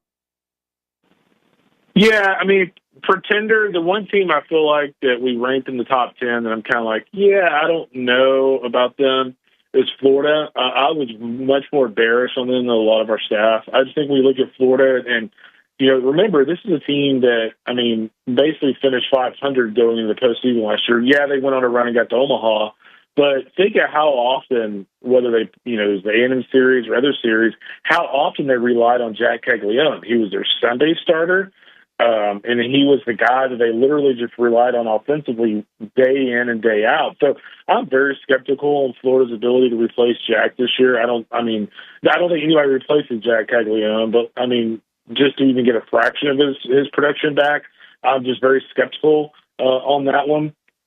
And, in terms of a team that's kind of outside the top 25 that I think can make a run, I would keep an eye on Oklahoma. I do think when you look at OU with Kyson Witherspoon as their Friday starter, Malachi Witherspoon, his brother, is their Saturday starter. He's, again, kind of like Kyson, up to 96, 97. I think the rotation's in a really good spot. And, the other team I'll mention, and I hate to do this, but, Texas. Texas is one of those teams that obviously they have a pitching staff full of relievers. And so I'm kind of curious to see how guys, for instance, Jared Spencer, he started some games last year for Indiana State, but can he stay healthy? They've got a really nice piece in their bullpen, Aruga Riojas from UTSA.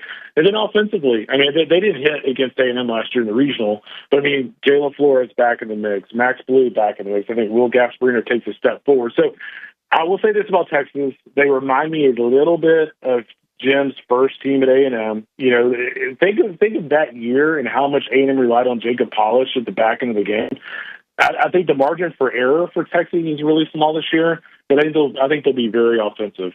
Talking to Kendall Rogers here on TexAgs Live. Kendall, when we think about Jace Lavalette and what he's done his first 2 years, what's realistic? Maybe not numbers, but if he has another 29 bomb season and hits 305, that we all want more. But what is realistic from a guy who's already done so much in his first 2 years?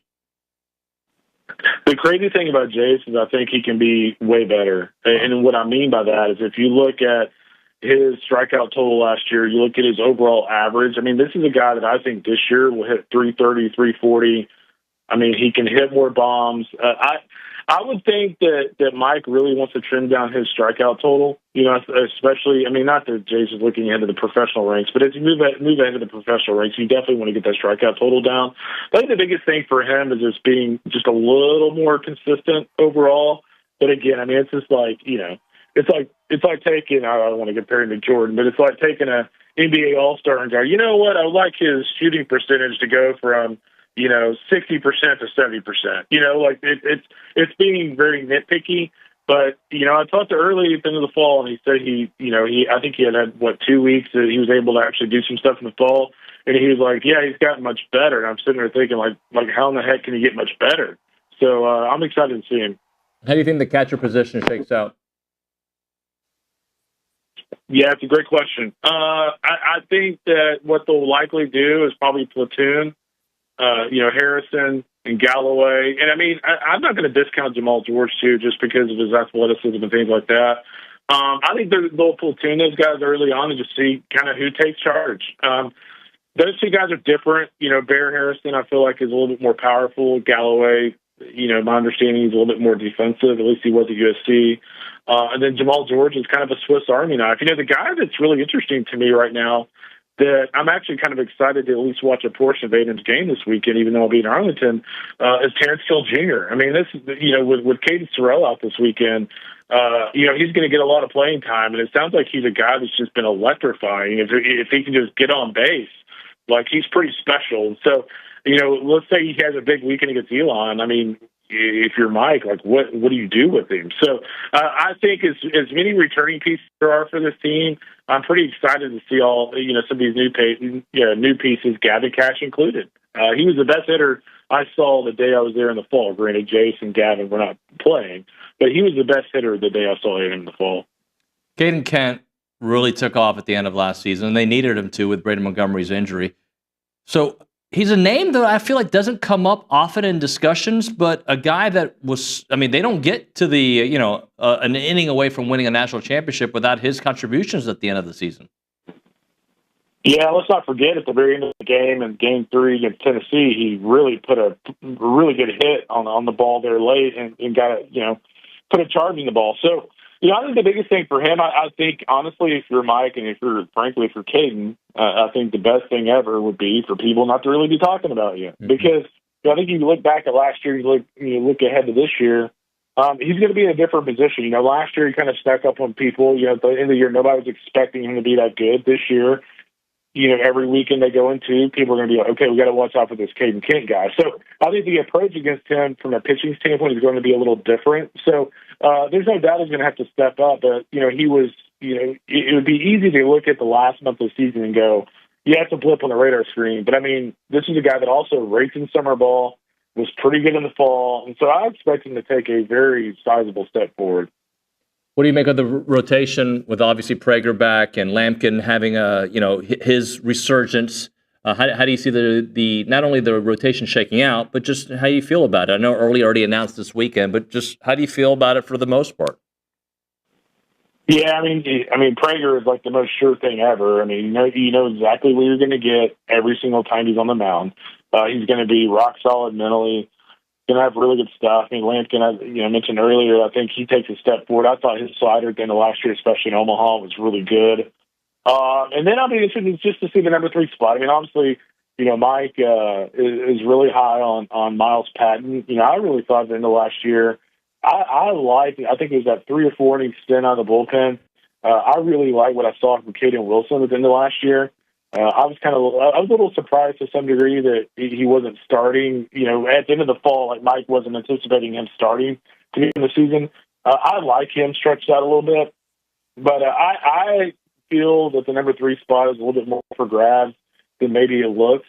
I think if Patton is just average or just above average, I mean, A&M has a lot of options. So I would keep an eye on that one. But, this is a guy that was the Friday night starter at Long Beach State last year. So, I mean, that's pretty special to have a guy from that role to the number 3 role in your number 1 team in the country.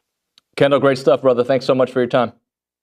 You got it, man. We'll see you soon. Thank you. Kendall Rogers, D1Baseball here on TexAgs Live on the Puppies Catering Hotline. We'll hit a break. We'll come back with a short segment. We're talking Bird Dog, Aggie-owned and operated company creating access to hunting opportunities. They are an Airbnb for hunting. So you're like, I like to go hunting, and I got a couple friends that have ranches, but I want to diversify. I want to go and have some buddy time. Reach out to Bird Dog. They can set it all up for you. They have all the logistics taken care of for you. All you have to do is worry about the fellowship, the hunting, the good times. They'll get you a 5-star ranch. They'll get you a private chef. They'll get you some music. They'll get you whatever add-ons you want to add to it. They'll do that. That's one part of their business. The other part is making sure that landowners are happy by getting hunters on their land and also finding the tax benefits on your land. So if you're running cattle on your land, if you're farming, they can find and optimize those tax benefits so you can make an extra $100 to $500 per acre of land. They are fantastic at finding you that money, right? You don't have to think about it. They do it for you. It is part of their business. So remember Bird Dog for all your full service hunting needs. And also remember them to help you find money on your ranch. They believe that hunting in the outdoors is something that everyone should experience. Check out the website, birddogit.com. That's birddogit.com.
So this song comes on, and Cruz over here is talking like, this is my jam right here.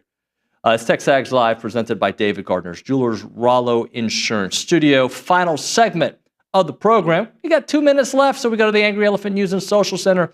Kind of a quiet day on the chat today. People, I think, are not hungover from the game yesterday, but maybe tired. Yeah, those 8 o'clock games, it's not like it's late, but it's late for people who work early in the morning. It's hard. And last night was such a thrilling game that I'm sure people stayed up to watch the end of it. At what point was there a point you're like, they're going to lose this game? Yes. Was there The a point you were first half. like, okay. Was there a point you're like, they're going to win this game? Yeah. Whenever they started going on their run in the second half, that was whenever I got more confident because I could see the confidence in the team. I think, so I had the same thoughts. There was a point, even when they were losing in the first half, where Solo started barking. And I was like, not like actual barking, but like chirping at the opponent's bench, at the Georgia bench. And I'm like, uh-oh, they just woke him up. Like, well, in that, I was on the way back from Navasota in that first half, and I was listening to Monaco, and it was just like, it was when they had like a 9 or 10 point lead in the first half. Georgia did over A&M. And in my head, I was thinking, like, this game's going to be tied with, 2 minutes left. Like, it's going to be a close game. But, I mean, again, I'll take a 22-0 run and just step on the throat and pull away. Why not? Look, obviously, I would love an SEC championship, right? That'd be great. What I am kind of thinking about is, what does A&M need to do to keep a 2 or a 3 seed to have the most manageable path to getting to an Elite 8 or beyond? Right? Like, yes, I know we need to see a Sweet 16, but in my mind, I was like, yeah, the SEC would be awesome. Let's keep winning. Let's get in the mix. I think Auburn's that good that it's going to be hard to catch them. But whatever. Let's keep trying for that. But let's get the best position possible so we have the most manageable path, not what we've seen the last couple of years. That's going to do it for TexAgs Live on a Wednesday. We'll see you mañana.